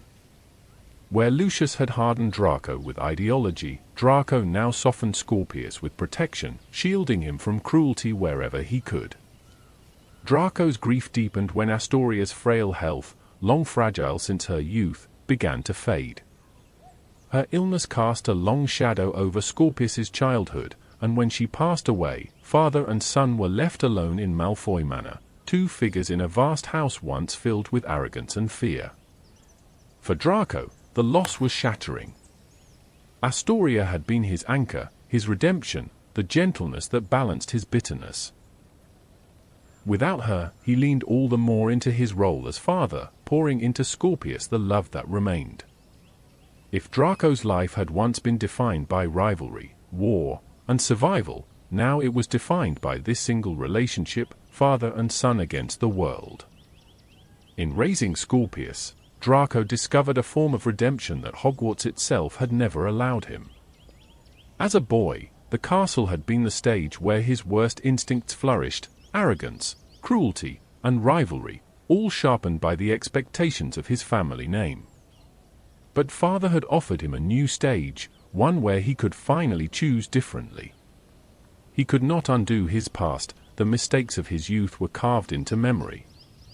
The dark mark on his arm remained an inescapable reminder of the moment when Voldemort branded him not as a soldier, but as a pawn.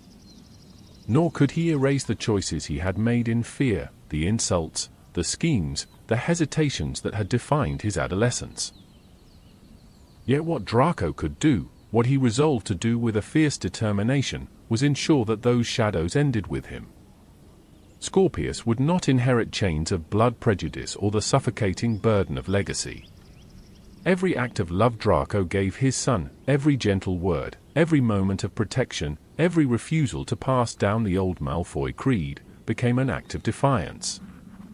It was a rebellion not fought on a battlefield but in the quiet of his own home, a rebellion against Voldemort's poison, against Lucius's relentless expectations, and against the very culture of superiority that had nearly destroyed them all.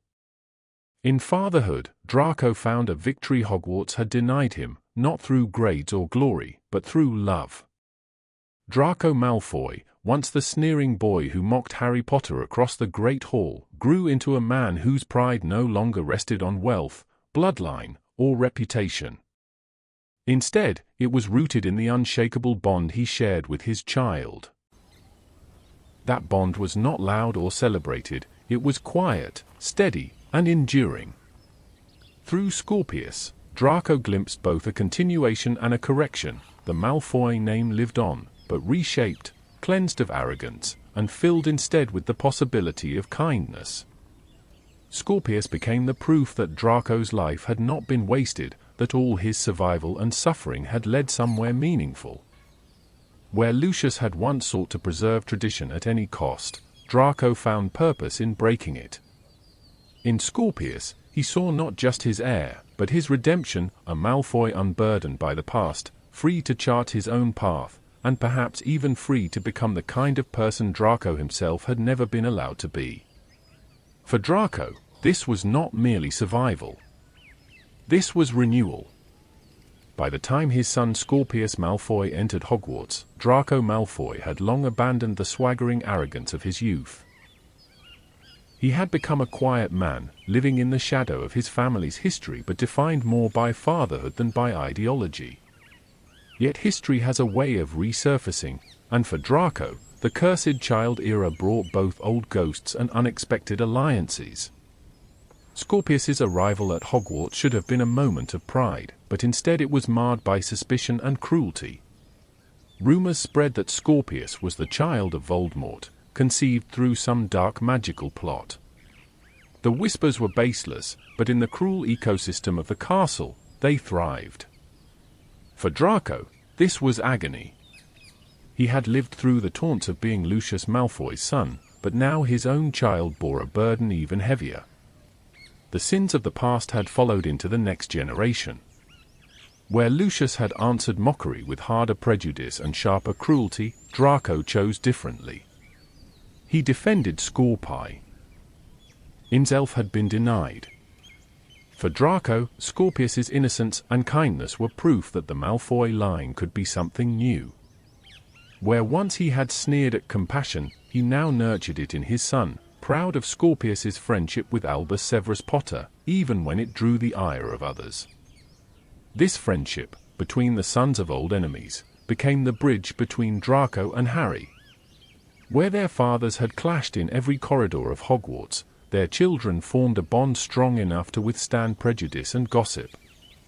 When Albus and Scorpius embarked on a dangerous journey through time, tampering with history itself, Draco and Harry were forced into reluctant alliance.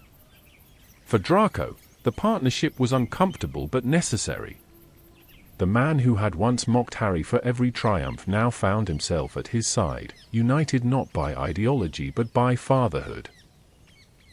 Both men understood the weight of legacy, the fear of losing a child, and the helplessness of watching their son struggle under burdens not of their own making. In this shared fear, old animosity softened into something like respect. Draco revealed sides of himself that few had ever seen. He spoke candidly of Astoria, of her illness, of her refusal to pass down the poison of pureblood ideology to their son. He admitted that Scorpius was his redemption, his anchor, his greatest proof that the Malfoy name could endure without cruelty. In those confessions, Draco showed what Hogwarts had never allowed him: vulnerability. When the crisis of the Time Turner finally passed, Draco stood not as Harry's rival, nor as Voldemort's pawn, nor as Lucius's heir. He stood as a father, his hand on his son's shoulder, his loyalty clear and unshaken. The sneering boy of old was gone. In his place was a man who had suffered, learned, and chosen love over legacy. Draco Malfoy's later years were not about triumph in the traditional sense. He did not rise to political power, nor win glory in battle, nor seek to erase his past. Instead, his victory was quiet: the survival of his family, the raising of his son, and the slow, painful rebuilding of his humanity. In his alliance with Harry, brief and reluctant though it was, Draco found not friendship, but recognition that both of them had been shaped by war, scarred by childhood, and defined not by who they had been, but by the fathers they had become. In this way, the circle of Draco's life closed not with a duel, but with redemption through love. He would always carry the dark mark, always live under the shadow of the Malfoy name. But in Scorpius, he found freedom, not for himself, but for the next generation. And for Draco Malfoy, that was enough. Draco Malfoy's life was never one of grand victories or celebrated heroism. He was not the boy who slew basilisks, nor the one who triumphed in tournaments, nor the man who defeated Voldemort. His story was quieter, shaded in grey rather than drawn in bright strokes of light and dark. Yet in its own way, it is no less profound.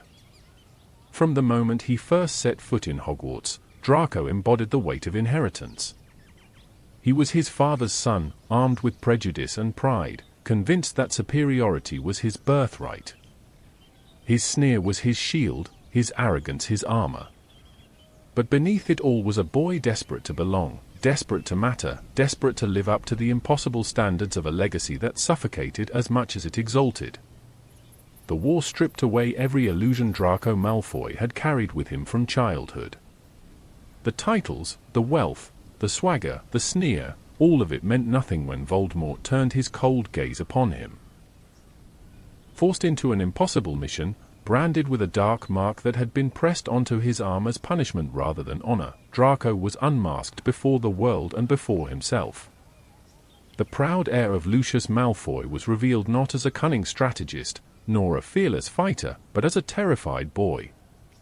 Every attempt he made to fulfill Voldemort's orders, the cursed necklace, the poisoned mead, the trembling wand raised against Dumbledore, only showed the truth: Draco was paralyzed by conscience.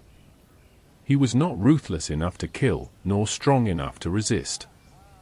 His survival was not born of bravery or brilliance, but of the mercy of others. Harry Potter spared him more than once. His mother lied to Voldemort to protect him. And fate itself, unpredictable and indifferent, gave him chance after chance to endure where others perished. In the end, Draco did not defeat Voldemort, did not rise to glory, did not even choose his role in the war. He endured it.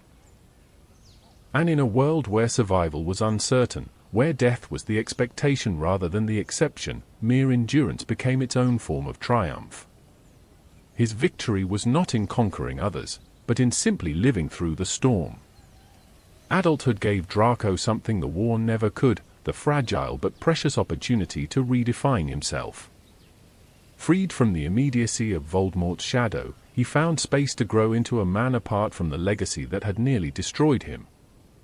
In Astoria Greengrass, he discovered not only companionship but compassion, a gentleness that softened the sharp edges of his bitterness. Her quiet rejection of blood prejudice offered Draco a new way to live, one he had never been allowed to imagine as a boy. And in their son, Scorpius, he found his true purpose. Fatherhood transformed Draco more profoundly than any spell or battle ever could. Where Lucius had passed down arrogance, cruelty, and an obsession with bloodlines, Draco resolved to pass down love, kindness, and freedom. Every choice he made as a father was shaped by the vow that Scorpius would never carry the burdens he had carried, never be caged by the expectations that had caged him. Where Draco had once sneered at the idea of friendship, he now nurtured it in his son, proud of Scorpius's openness, loyalty, and gentleness. The boy who had once thrived on rivalry and cruelty grew into a man who defined himself through protection and care. His triumph was not found in war or glory, but in the quiet daily act of choosing to love.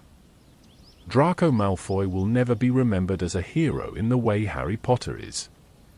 His name will always carry whispers of the Dark Mark, of Death Eaters, of arrogance and cowardice. Yet his true legacy lies elsewhere.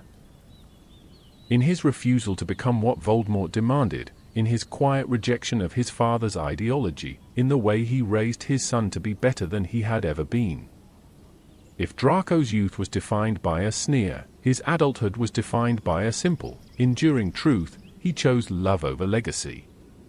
He did not erase his past, but he did not pass it on. In Scorpius, the Malfoy line was not extinguished, but reborn. And so Draco Malfoy's story, though not one of glory, is one of redemption, not through triumphs sung in the halls of Hogwarts, but through the quieter victories of survival, compassion, and the courage to change. And that, my friends, brings us to the end of Draco Malfoy's story. What a journey it has been! Over the course of this full biography, we've traced every step of his arc. From that arrogant boy stepping onto the Hogwarts Express for the first time, to the frightened teenager forced into an impossible mission, and finally to the man who, against all odds, found redemption in fatherhood. So let's take a moment to reflect on everything we've learned. In his first years at Hogwarts, Draco was the perfect rival, sneering, spoiled, and constantly trying to knock Harry down. But beneath the insults and bravado, we saw something else: a boy desperate for approval, desperate to live up to the Malfoy name. And that desperation drove him, year after year, to chase Harry, to mock his friends, to cling to status symbols like Quidditch teams and perfect badges. At first glance, Draco seemed like nothing more than a schoolyard bully. But looking back, it's clear, every insult, every sneer, was a mask.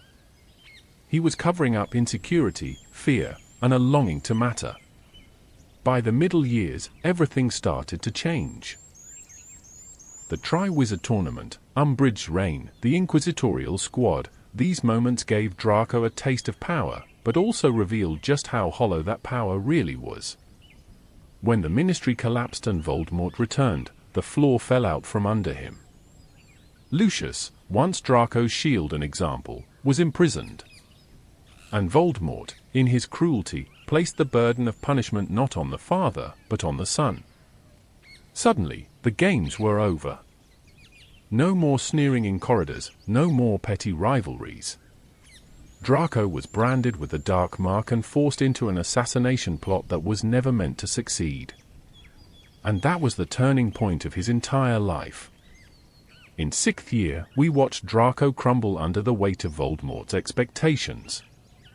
His failed attempts to kill Dumbledore, the cursed necklace, the poisoned mead, the trembling wand on the astronomy tower, showed us a boy torn apart by fear and conscience.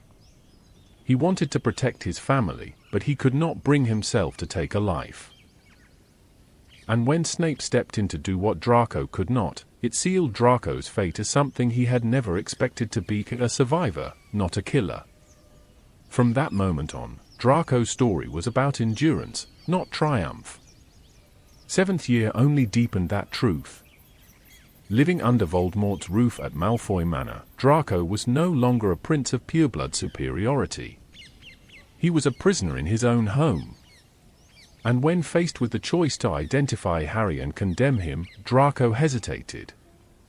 That hesitation, that refusal to fully become Voldemort's pawn, may have been small, but it spoke volumes. In the Room of Requirement, when fiend fire consumed the chamber, Draco nearly lost his life. And in an irony that closed the circle of their rivalry, it was Harry Potter himself who saved him. By the end of the Battle of Hogwarts, Draco was no hero, no victor. But he was alive. And for the Malfoys, survival was everything. After the war, we saw the real transformation.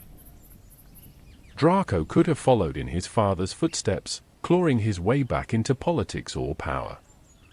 Instead, he chose silence. He chose peace. He married Astoria Greengrass, a woman who shared his quiet rejection of blood prejudice, and together they raised their son Scorpius in a home built not on arrogance, but on love. For Draco, this was redemption, not through glory, but through fatherhood. He poured everything into Scorpius, determined to break the cycle of pride and cruelty that had scarred his own childhood. And when Astoria passed away, leaving Draco to raise Scorpius alone, the devotion only deepened. The boy who once sneered at compassion became a man who embodied it in the way he loved his son. And then, in the cursed child era, we witnessed the final act of Draco's growth. No longer Harry's rival, Draco became Harry's reluctant ally, united not by ideology, but by fatherhood. Their sons, Scorpius and Albus, forged the friendship their fathers never could.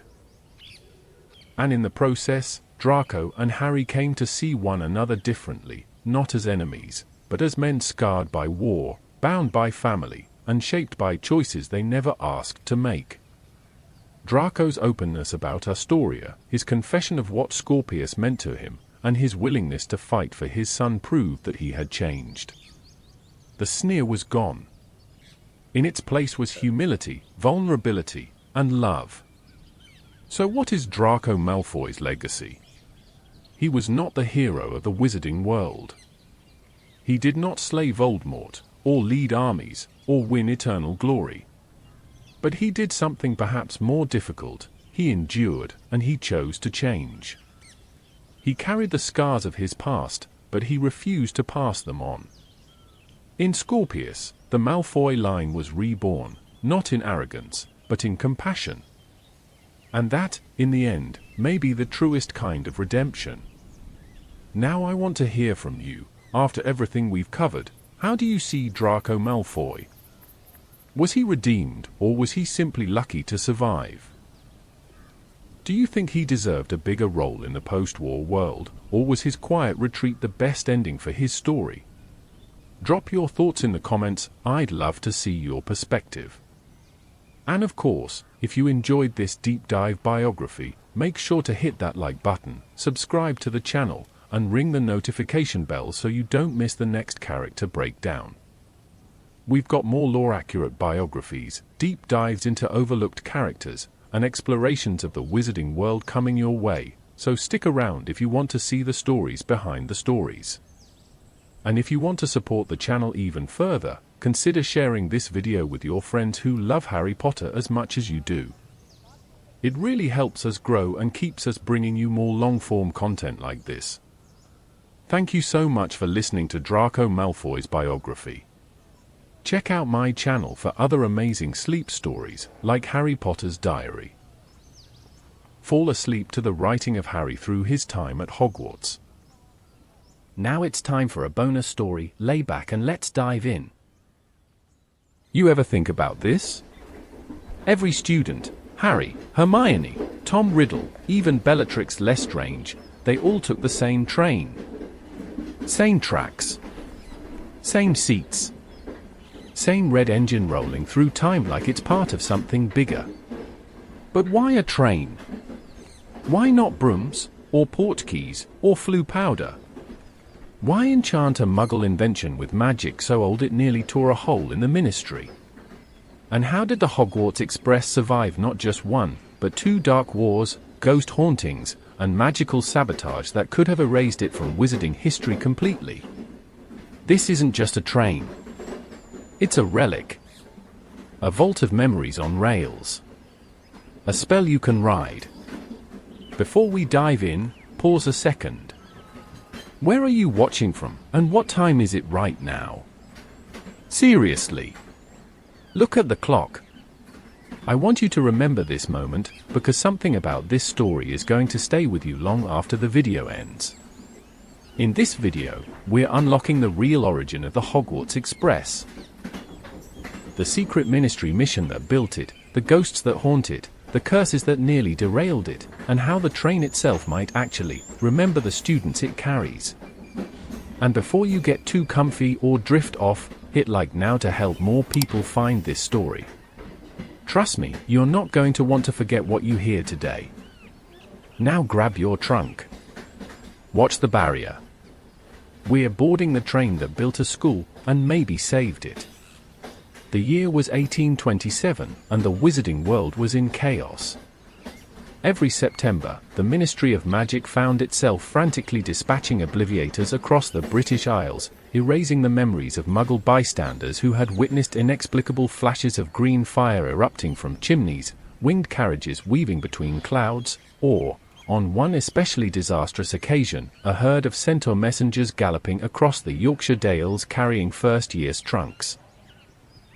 This was not how Albus Wintle, head of the Department of Magical Transportation, had envisioned the modern age of magical travel.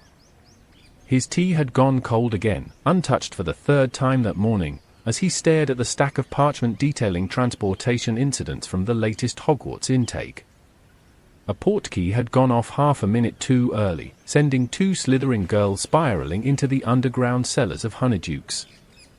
A thestral-drawn carriage had overturned after a second year insisted on casting a levitation charm mid-flight. Worse yet, a young Muggle-born boy from Belfast had ended up trapped in a malfunctioning flue connection, spinning endlessly between 2 fireplaces in Glasgow. Wintle let out a long sigh and turned to his window. Diagon Alley bustled just beyond the soot streaked glass, but even its familiar cheer couldn't distract from the problem plaguing British wizardry. Hogwarts was simply too far, and too many children were arriving by far too many magical methods. In the adjacent office, Evangeline Orford, senior enchanter of magical innovations, was already drafting her proposal. Her quill moved in clean, precise strokes, sketching diagrams of locomotion runes and concealment charms that could render an entire train invisible to Muggles. She had long believed that if Muggles could move hundreds of passengers through countryside and city in a single machine of steel and steam, then wizards, surely, could do it better. And safer. But hers was a radical idea. Wizards distrusted Muggle inventions. Trains, to the average pureblood patriarch, reeked of soot, oil, and dangerous ideas. To place the transportation of the nation's wizarding children in the hands of a non-magical contraption was unthinkable to many. And yet, it was precisely that resistance Evangeline had prepared for. She stood now before the Wizengamot, facing a semicircle of robed figures who watched her with unreadable eyes. The courtroom thrummed with faint magic, the echoes of ancient enchantments clinging to the carved stone. "We are not suggesting integration with Muggle society," she said clearly, holding her scroll aloft. "We are proposing innovation under cover of enchantment. A self-contained, ministry-controlled, magically shielded railway system based on a Muggle engine, yes, but modified to the highest standards of magical concealment." A ripple of murmurs spread through the chamber. "Miss Orford," drawled Hezekiah Blackwood, a senior counselor and known traditionalist, "are you honestly proposing that we herd our young into a smog-belching machine? The current alternatives involve flying hippogriffs and experimental broomstick cradles," she countered. "If safety is our priority, we must evolve." Silence. Then Wintle stepped forward. "We've tried patches. It's time we built a system." The decision was not unanimous, but it passed, barely. The experimental project was greenlit, under one condition: complete secrecy. The Muggle government could know nothing. Not even the train engineers. Construction began under the pretense of a private rail company. The site was chosen for its remoteness, a valley near Crewe, shrouded in natural fog and laced with protective enchantments dating back to Druidic times. Here, Muggle workers assembled the body of the train, supervised discreetly by witches and wizards under Polyjuice potion. At night, the magical team worked their enchantments. Runes of expansion were etched beneath floorboards to accommodate shifting corridors. Displacement charms bent geography, allowing the train to reach a castle in the Scottish Highlands within hours. And at the train's very heart, a magically reinforced boiler hummed with phoenix feather embers and an ancient stabilizing spell whispered into its casing by unspeakables from the Department of Mysteries. The train was unlike anything the wizarding world had seen. It gleamed deep crimson beneath its spells, its sides polished to a mirror-like finish that shimmered under the wand light. It had 12 compartments per carriage, a sweet trolley charm to never run out, and a subtle enchantment that caused time to bend slightly within, enough that even latecomers would never miss the start of the term. But the greatest secret of all was platform 9 3/4. Orford, ever the innovator, devised the platform as a meeting point between magical and muggle realities. Hiding in plain sight at King's Cross, it could be accessed only by wizards who walked through the barrier with intent. To muggles, it was just an ordinary wall. To witches and wizards, it became a gateway to a new age. The platform opened on August 31st, 1838. The train stood waiting. It emitted no steam, no screech of iron on track, only a soft hum of magic held in perfect tension. Orford stood beside it, her black robes catching the rising breeze, her face calm despite the skeptical whispers gathering behind her. The first group of students appeared through the barrier. A boy with flaming red hair dragged a battered trunk. A girl clutched a cat to her chest. Then more followed. Eyes widened. Smiles formed. Skepticism faded into awe. By evening, as the sun dipped behind King's Cross, the Hogwarts Express had made its first journey north.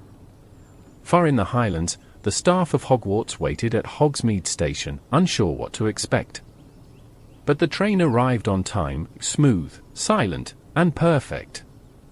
Headmaster Sylvanus Kettleburn, then only a young Transfiguration professor, watched the students disembark. "So," he whispered, brushing soot from his sleeve, "this is the future." Behind him, Headmistress Millicent Blore nodded. No more broken brooms. No more disapparated knees. Just children. Safe. But not everyone rejoiced.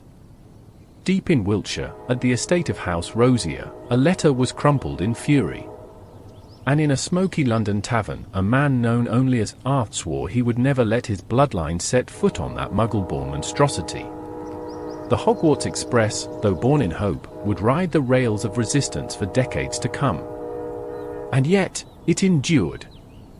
As the engine's first magical steam rose above the chimney and vanished into the night, a new era of wizarding travel had begun, one of steel, spellcraft, and stories that would echo through generations.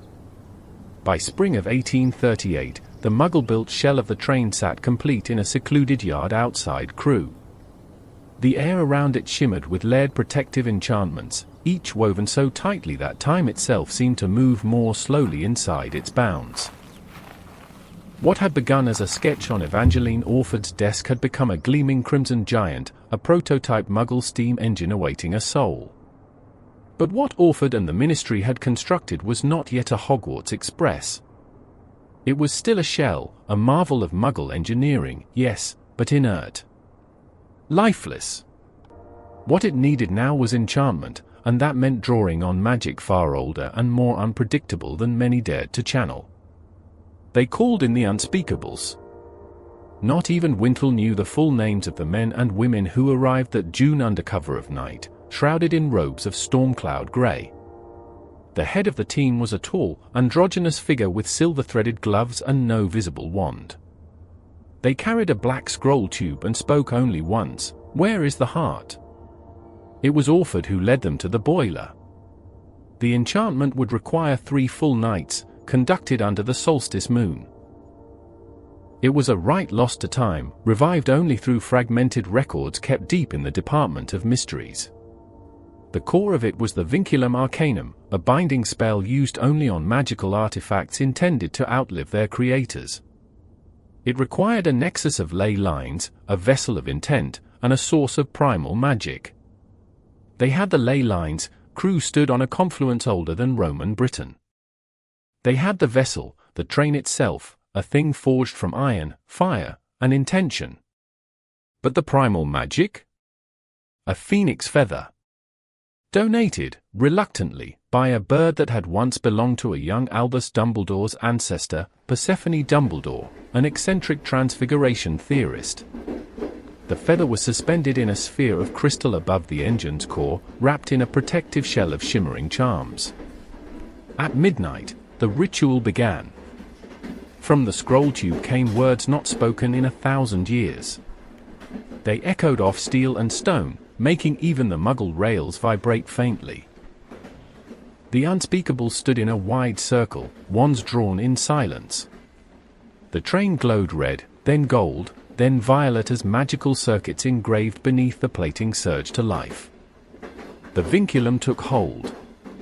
For one impossible moment, the train screamed, not aloud, but in the magical ether, a high-pitched ripple that made every wand in a 5-mile radius hum.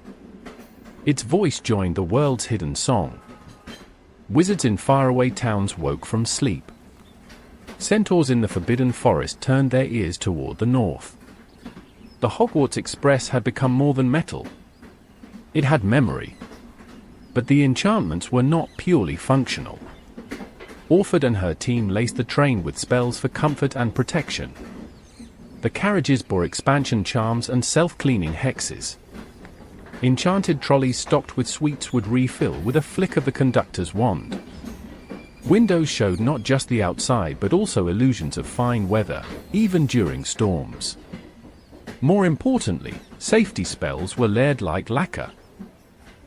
Temporal cushioning, a mild distortion field made collisions nearly impossible, subtly bending time around potential disasters. Cloaking wards prevented Muggle detection even at close range, redirecting notice like water off an umbrella. Compartmentalized protection rooms, each carriage could seal itself independently in case of an attack or malfunction. Every enchantment was reinforced with a memory anchor, a magical safeguard to ensure the train would remember its state and self-correct if damaged. Finally, the naming.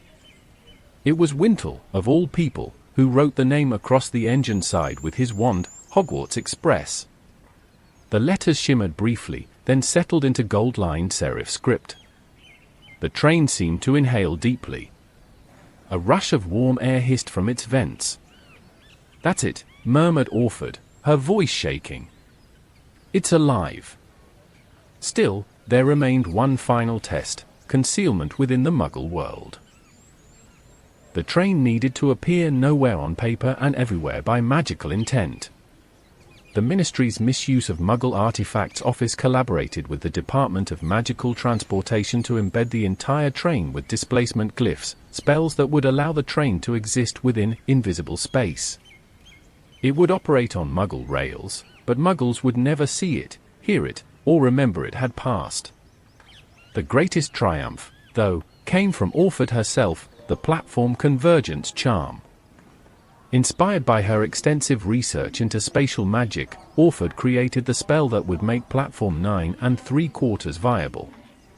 It was not simply a platform, it was a liminal gateway, a magical crease between Muggle and wizarding realities. The wall at King's Cross became the seam.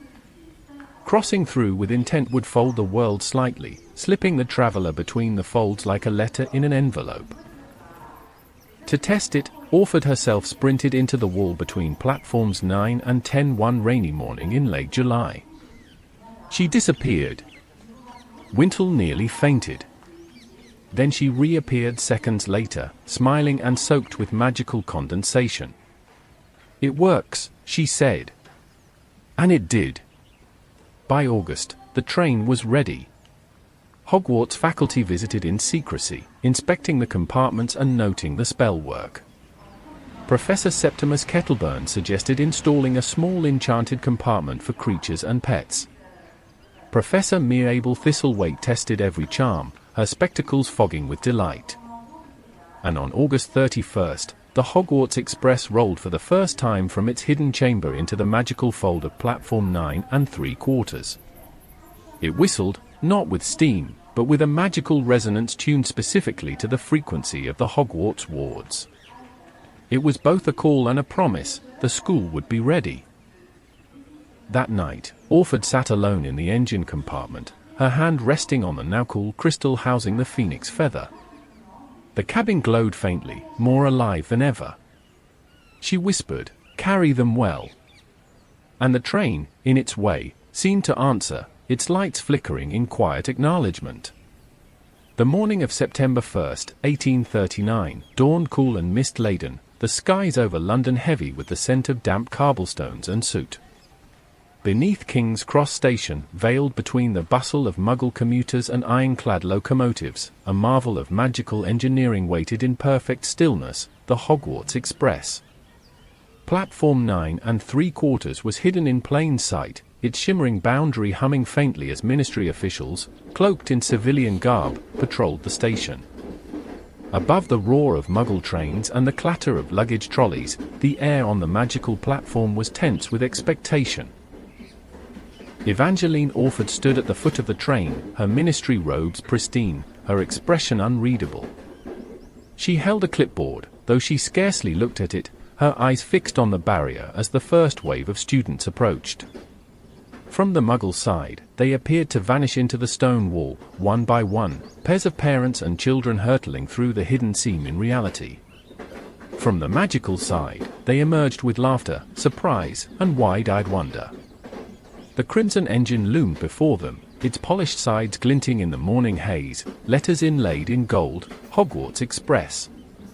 The magical train, now thrumming with dormant energy, exhaled a slow hiss of warm, perfumed steam as the children boarded. Wizards and witches clustered in quiet awe.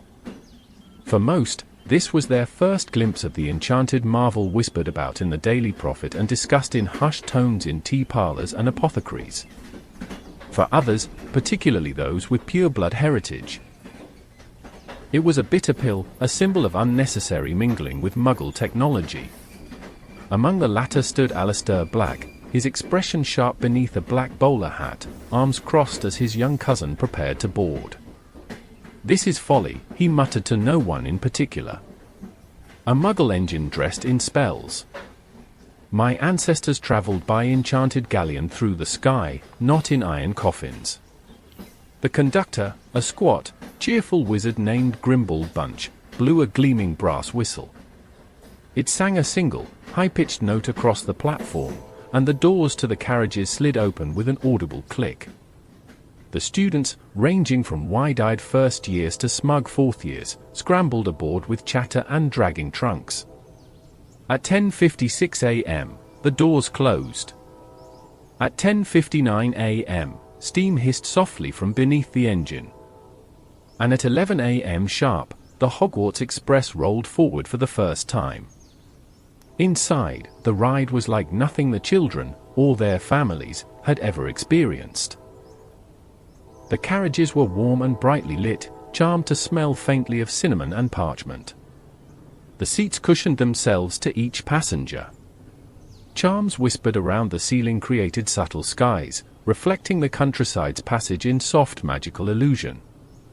In the third carriage, a nervous Muggle-born named Gregory Fensworth sat wide-eyed beside a half-blood girl who explained that the trolley would soon arrive with all the best sweets, chocolate frogs that jump, you'll see. She was right. The trolley which came down the aisle with a smile as wide as her hat, distributing confections in exchange for sickles and nuts with mechanical grace. But not everything was well. At the halfway point, just as the train curved along a bend near the Peak District, the ambient hum of magic faltered. A shudder passed through the train. Inside the engine compartment, Grimble Bunch blinked as the pressure gauges fluctuated. Then came the shriek. It wasn't mechanical. It was magical. An echo in the ether. Something was interfering with the train's ley line stabilizers. Alarms activated, an ancient bell began to toll rhythmically through the compartments. Runes etched into the windows pulsed red. In the distance, a dark shimmer spread across the tracks like spilled ink. A curse lay directly across the rails.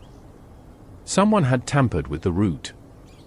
Back at the ministry, warning glyphs flared to life on Evangeline Orford's wall. She didn't wait for orders. Apparating to the scene, alongside 3 Aurors and a retired Professor Marchbanks, she arrived on a bluff overlooking the train just as the disturbance came into full view. Standing on the opposing track, arms outstretched, was Alistair Black, his wand pointed directly at the rails. Ancient curses spiraled from his fingers, obscurus-rooted magic meant to displace magical objects from space. He meant to vanish the train mid-motion. He never got the chance. Professor Hortensia Marchbanks, small and stern, stepped forward from behind a thicket of brambles, lifting her wand without a word. A spiral of flame, phoenix-shaped and searing white, burst from her wand. Alistair shouted, ducked, but the curse was deflected. He was disarmed and stunned before he could cast again. A moment later, Orford raised both hands and spoke the Ancorus Maxima, the emergency stabilizer charm woven into the engine's binding spells. It pulsed through the ground like a heartbeat, and the Hogwarts Express shuddered, but did not derail. The ley lines adjusted, rerouted by magic older than any blood feud. The train surged forward once more, restabilized. The children inside never knew how close they'd come. That evening, as the express pulled into Hogsmeade Station, the sky above burned gold with late summer sun. Hogwarts Castle loomed. Cart had changed into a buffet of roast chicken and treacle tart for no reason at all. They laughed, jostled, smiled. Headmistress Millicent Blore, flanked by Professors Kettleburn and Thistlethwaite, watched as each child stepped onto the platform. The express, she whispered to herself, has earned its name. Behind her, Orford arrived quietly, having taken a private flue to the station. Her robes were scorched at the edges. Her wand hand trembled. But when she saw the train, intact, breathing its low magical hum, she allowed herself a rare smile. Carry them well, she repeated. And the train, as if listening, gave a low, sonorous whistle. A sound like memory and magic. Like a promise kept.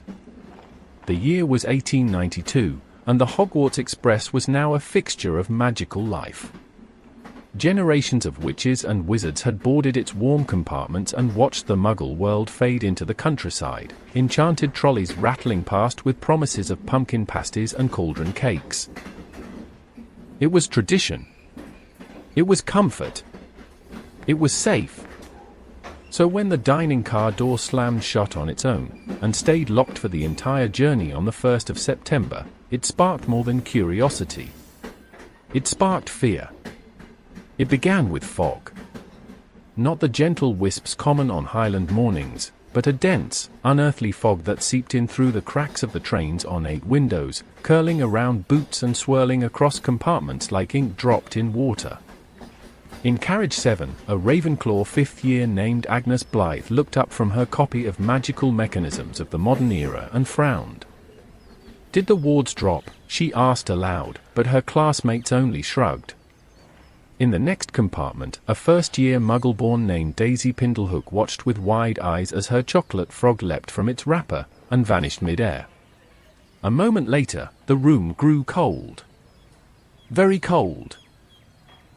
Conductor Grimble Bunch, now older, heavier, and with eyebrows like runaway broom bristles, sat in the engine cabin sipping tea. When the lanterns in the dining car flickered, he stood, scowling, and took up his wand. Not again, he muttered. Not you. He trudged down the corridor toward the dining car, his boots echoing in the strangely quiet passage. The windows along the corridor shimmered with condensation despite the dry weather outside. He reached the ornate double doors of the dining carriage and knocked twice. Nothing. He tried the handle. It didn't budge. With a sigh, he pointed his wand and muttered, Alahomora. Still nothing. Then a voice drifted from within, whispery, off-key, and distinctly cheerful. Tickets, please. All aboard, don't forget the dining car delights, oh, sticky tarts and treacle fright. Bunch froze. He recognized the voice. Thaddeus? he called. A groan of iron answered him, followed by the slow creak of hinges, ancient, aching, unwilling. The doors opened. Inside, the dining car had changed.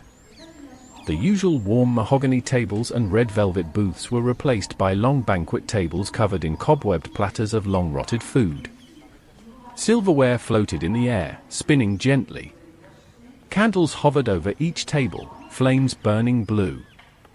And at the far end of the car, standing tall in spectral grey, was a ghostly figure in a tattered conductor's uniform. Thaddeus Thimble. He was pale, thin, and shimmered faintly. His mustache curled like a question mark.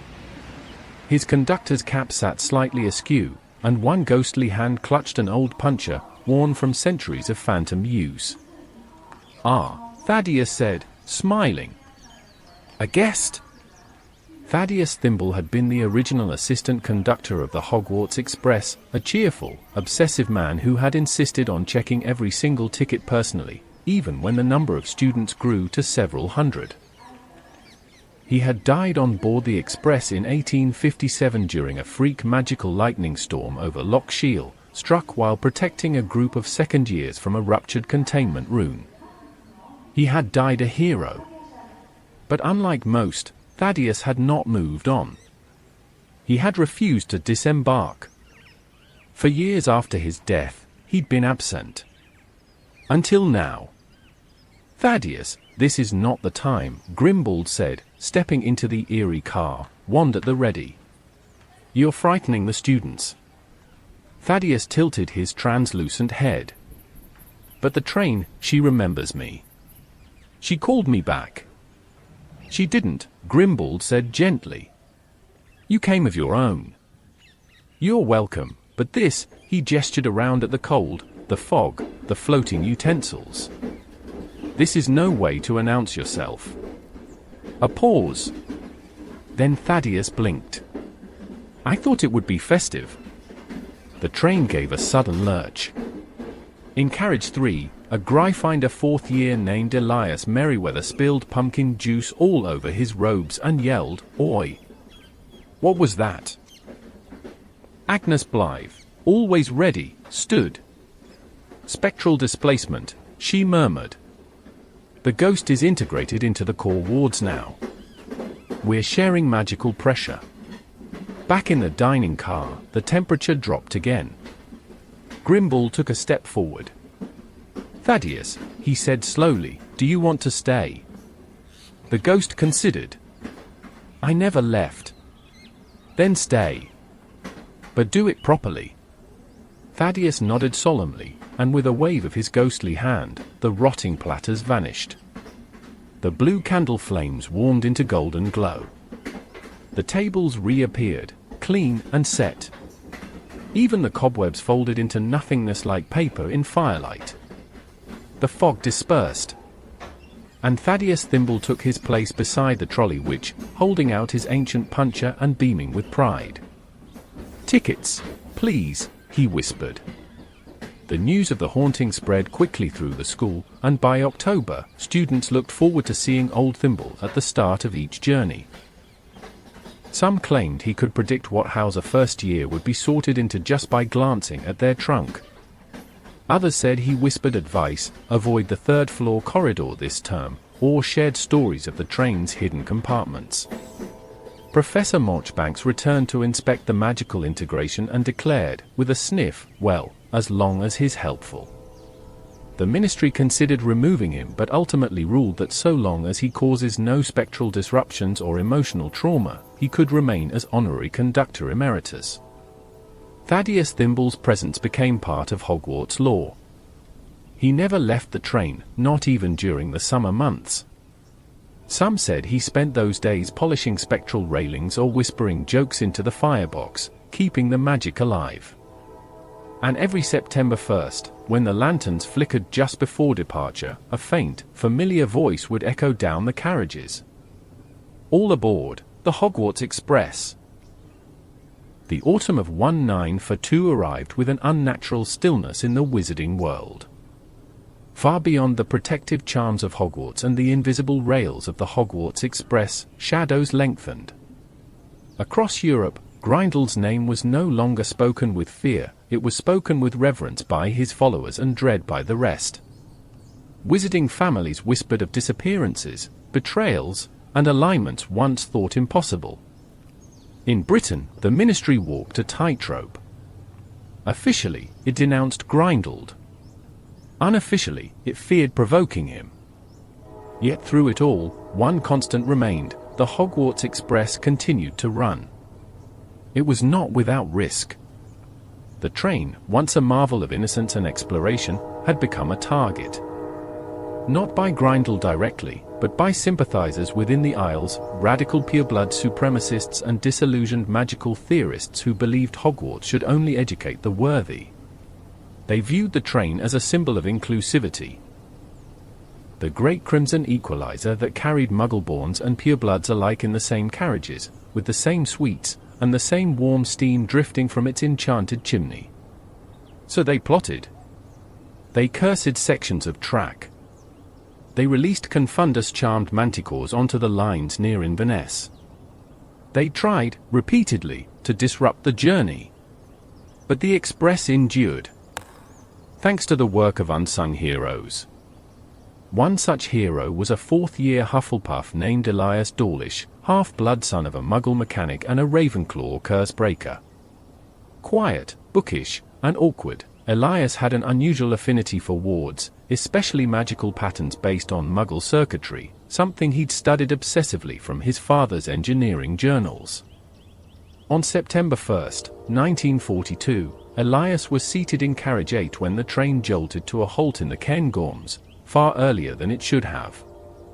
The lights flickered. Windows fogged. Something was wrong. Outside, grey shadows coalesced along the tree line. Not creatures, but humans, hooded, wand-bearing, and cloaked in the black sigils of Grindel's ideology. The train's protective wards held, but barely. The attackers weren't trying to board. They were casting anchoring hexes, binding the train to the earth, draining it of its speed and protection like sap from a tree. Inside, panic spread. Everyone back from the windows, shouted a prefect. Wands appeared. Younger students huddled under seats.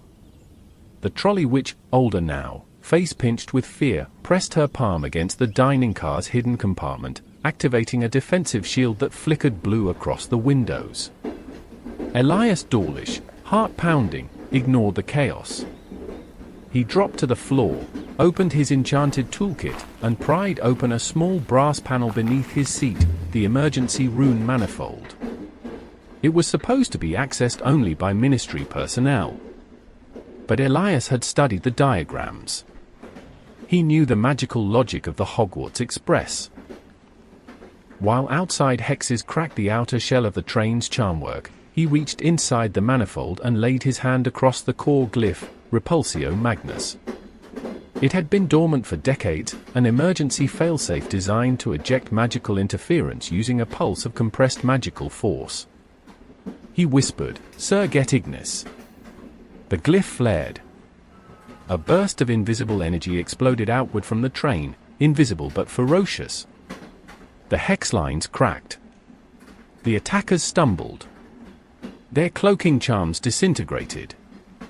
One dropped their wand. Another disapparated mid-fall. Inside, the lights returned. The train began to move again. Elias collapsed backward, exhausted but grinning. He never took credit. But by the time they reached Hogsmeade Station, the word had spread. And though the Ministry covered it up, calling it a minor weather anomaly, the students knew.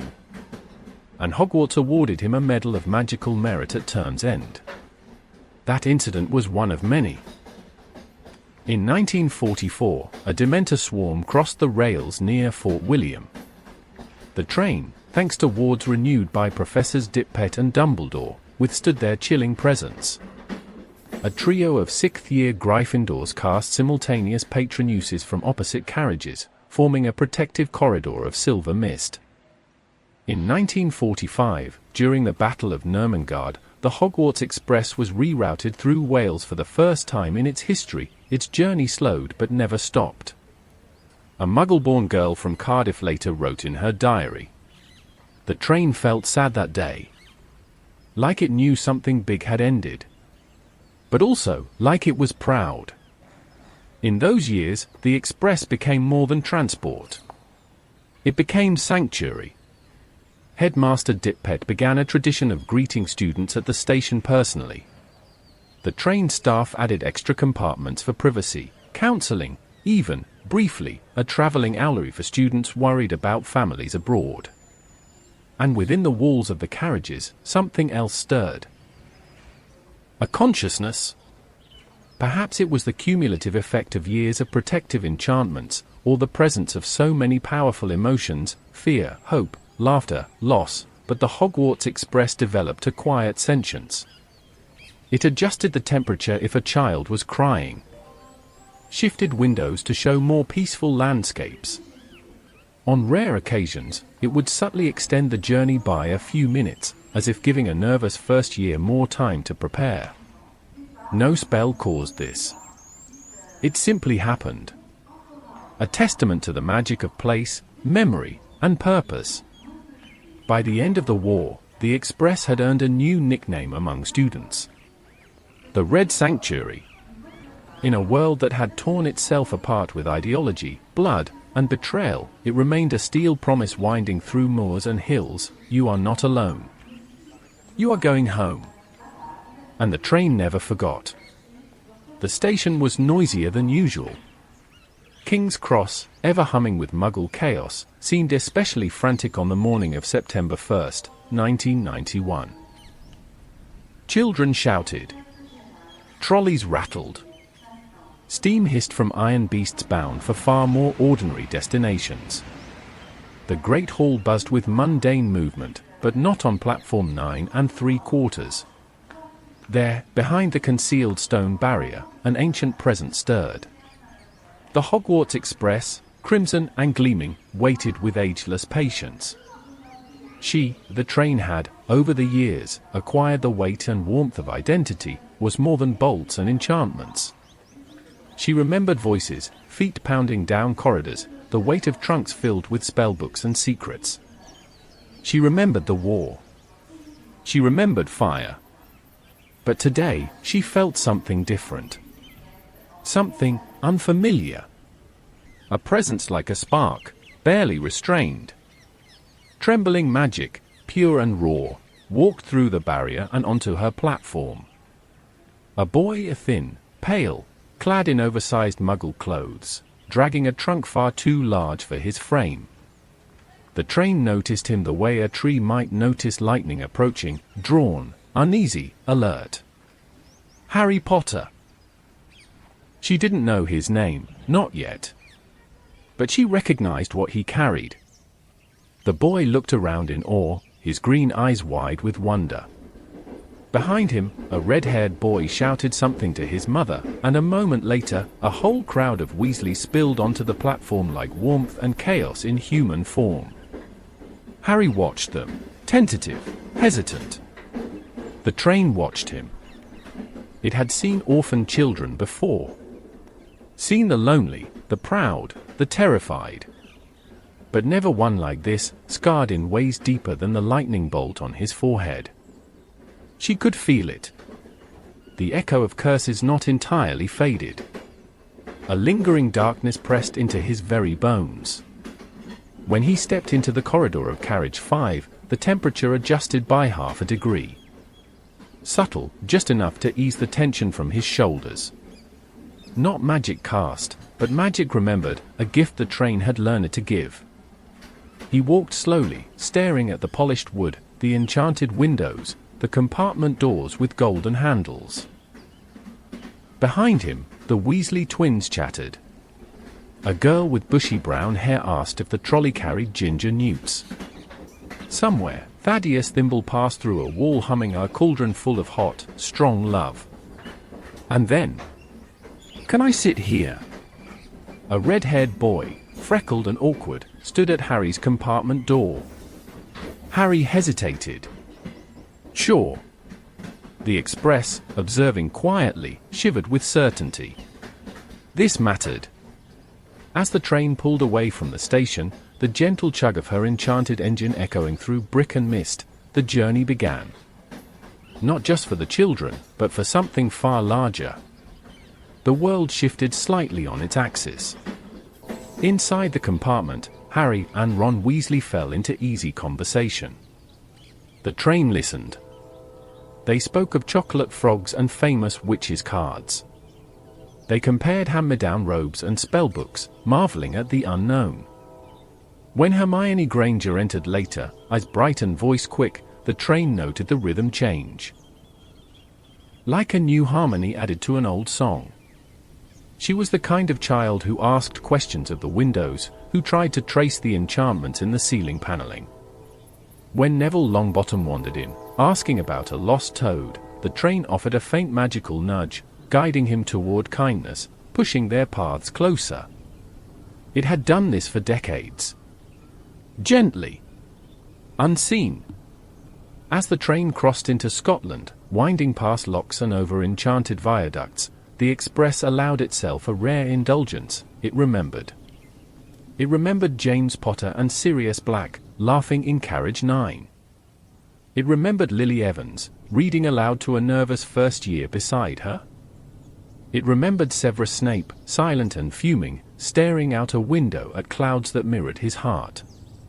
It remembered Albus Dumbledore, once just a professor, sitting briefly in the front engine on a cold December night, his breath steaming with quiet thoughts. And now, here was Harry, a legacy child, a prophecy in motion. But still, just a boy, eating his first cauldron cake, laughing at a spell gone wrong, staring out the window in wonder. As dusk approached, the towers of Hogwarts crested the northern hills. The train whistled, not the usual note, but a softer tone, tuned precisely to the heart of the ancient wards guarding the castle. It was a greeting. A signal. Prepare. He is coming. Inside, the students leaned toward the windows, eyes wide. The Express slowed as it neared Hogsmeade Station. Lanterns lit themselves. A gentle heating charm bloomed through the carriages, warding off the Highland chill. When Harry stepped off the train, his boot touched the stone platform, and the magic of the castle reached for him. He didn't know it. Couldn't feel it. But the Express did. As the doors closed and the train began its slow return to dormancy, she exhaled once, a plume of golden steam rising to the stars. A memory added itself to her metal bones. A boy with a scar. The one who came quietly and would change everything. A memory added itself to her metal bones. A boy with a scar. The one who came quietly and would change everything. But even as Harry's footsteps echoed off the stone platform, the Express did not let go of the moment. She lingered in presence, her frame cooling, her magic dimming, her wheels slowly ceasing their roll.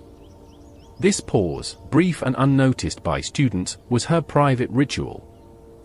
A holding of breath, of memory, of meaning.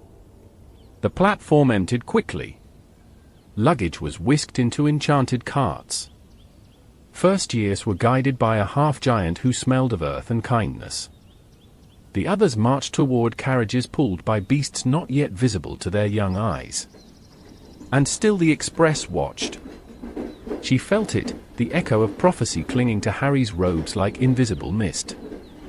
But prophecy was not her language. She dealt in moments, in weight and warmth and the unspoken language of transition. The first tears of a homesick 11-year-old. The breathless kiss behind a fogged window. The silence of loss carried on return trips after war. Harry's presence had added a new note to her song, a quiet thread of inevitability that hummed against her walls long after he was gone. In the engine room, the last of the glowing embers within the magical firebox dimmed. A faint echo of phoenix feather warmth faded to amber.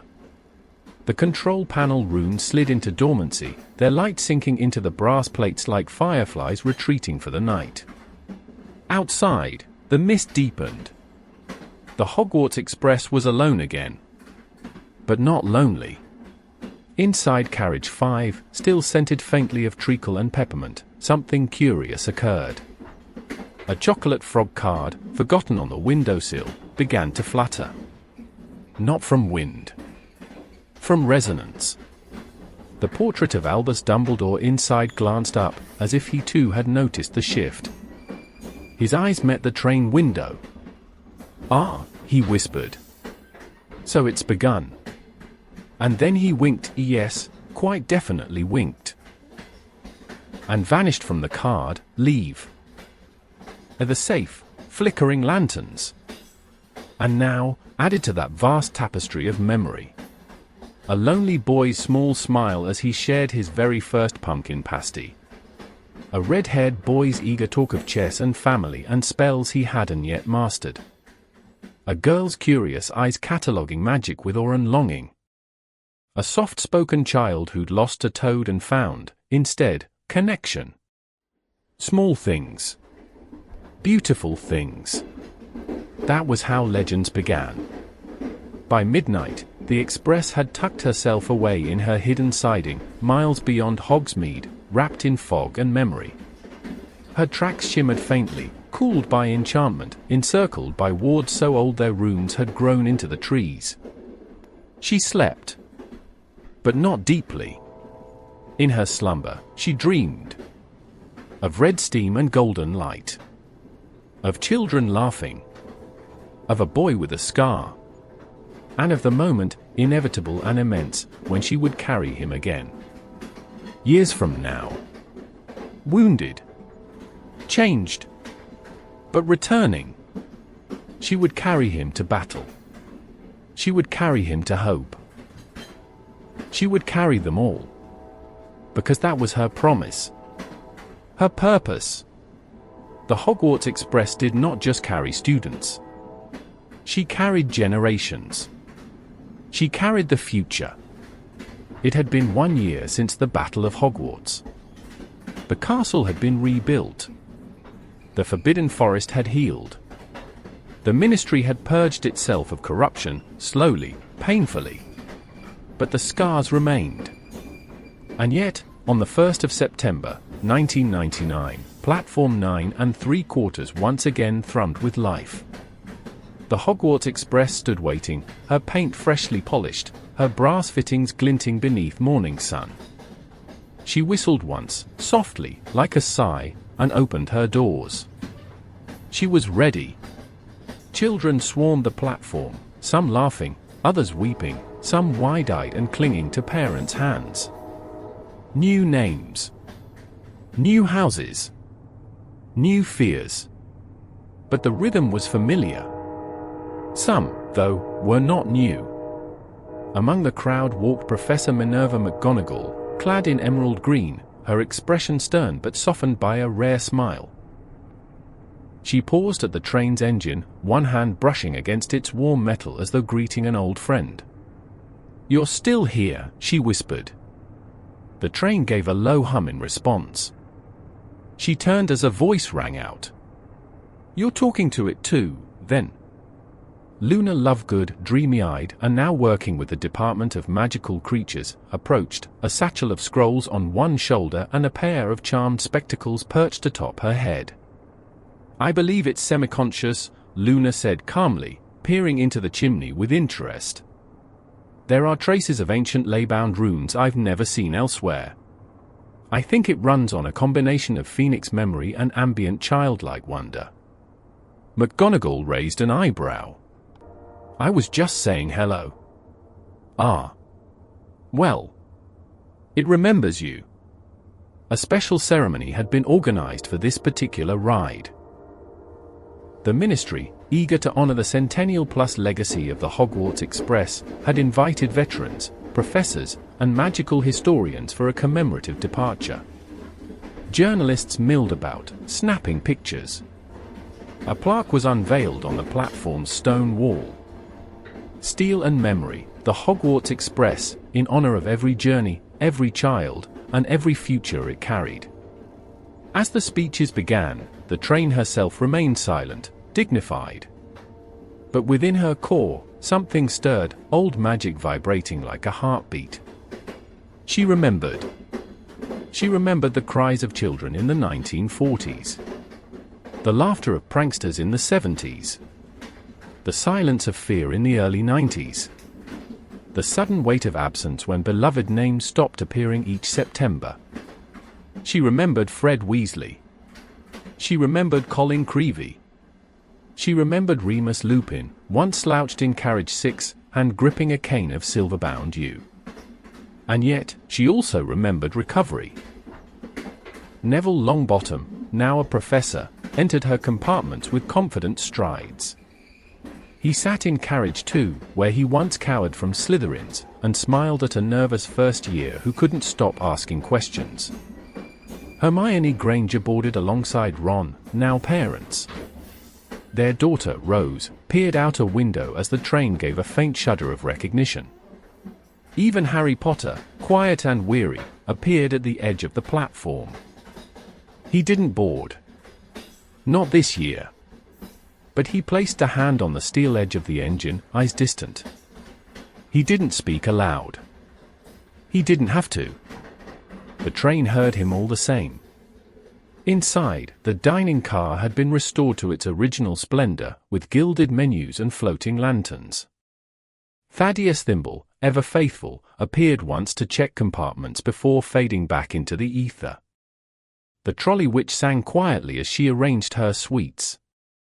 "I remember you all," she whispered. "You grew up here." As the whistle blew for departure, the Hogwarts Express began to move, not just with steam, but with purpose. Through the Highlands once more. Across bridges laced with magic. Past forests and rivers and ruins whispered about in textbooks and bedtime tales. Inside the compartments, children wrote letters home. They pressed noses to the glass. Some fought. Some cried.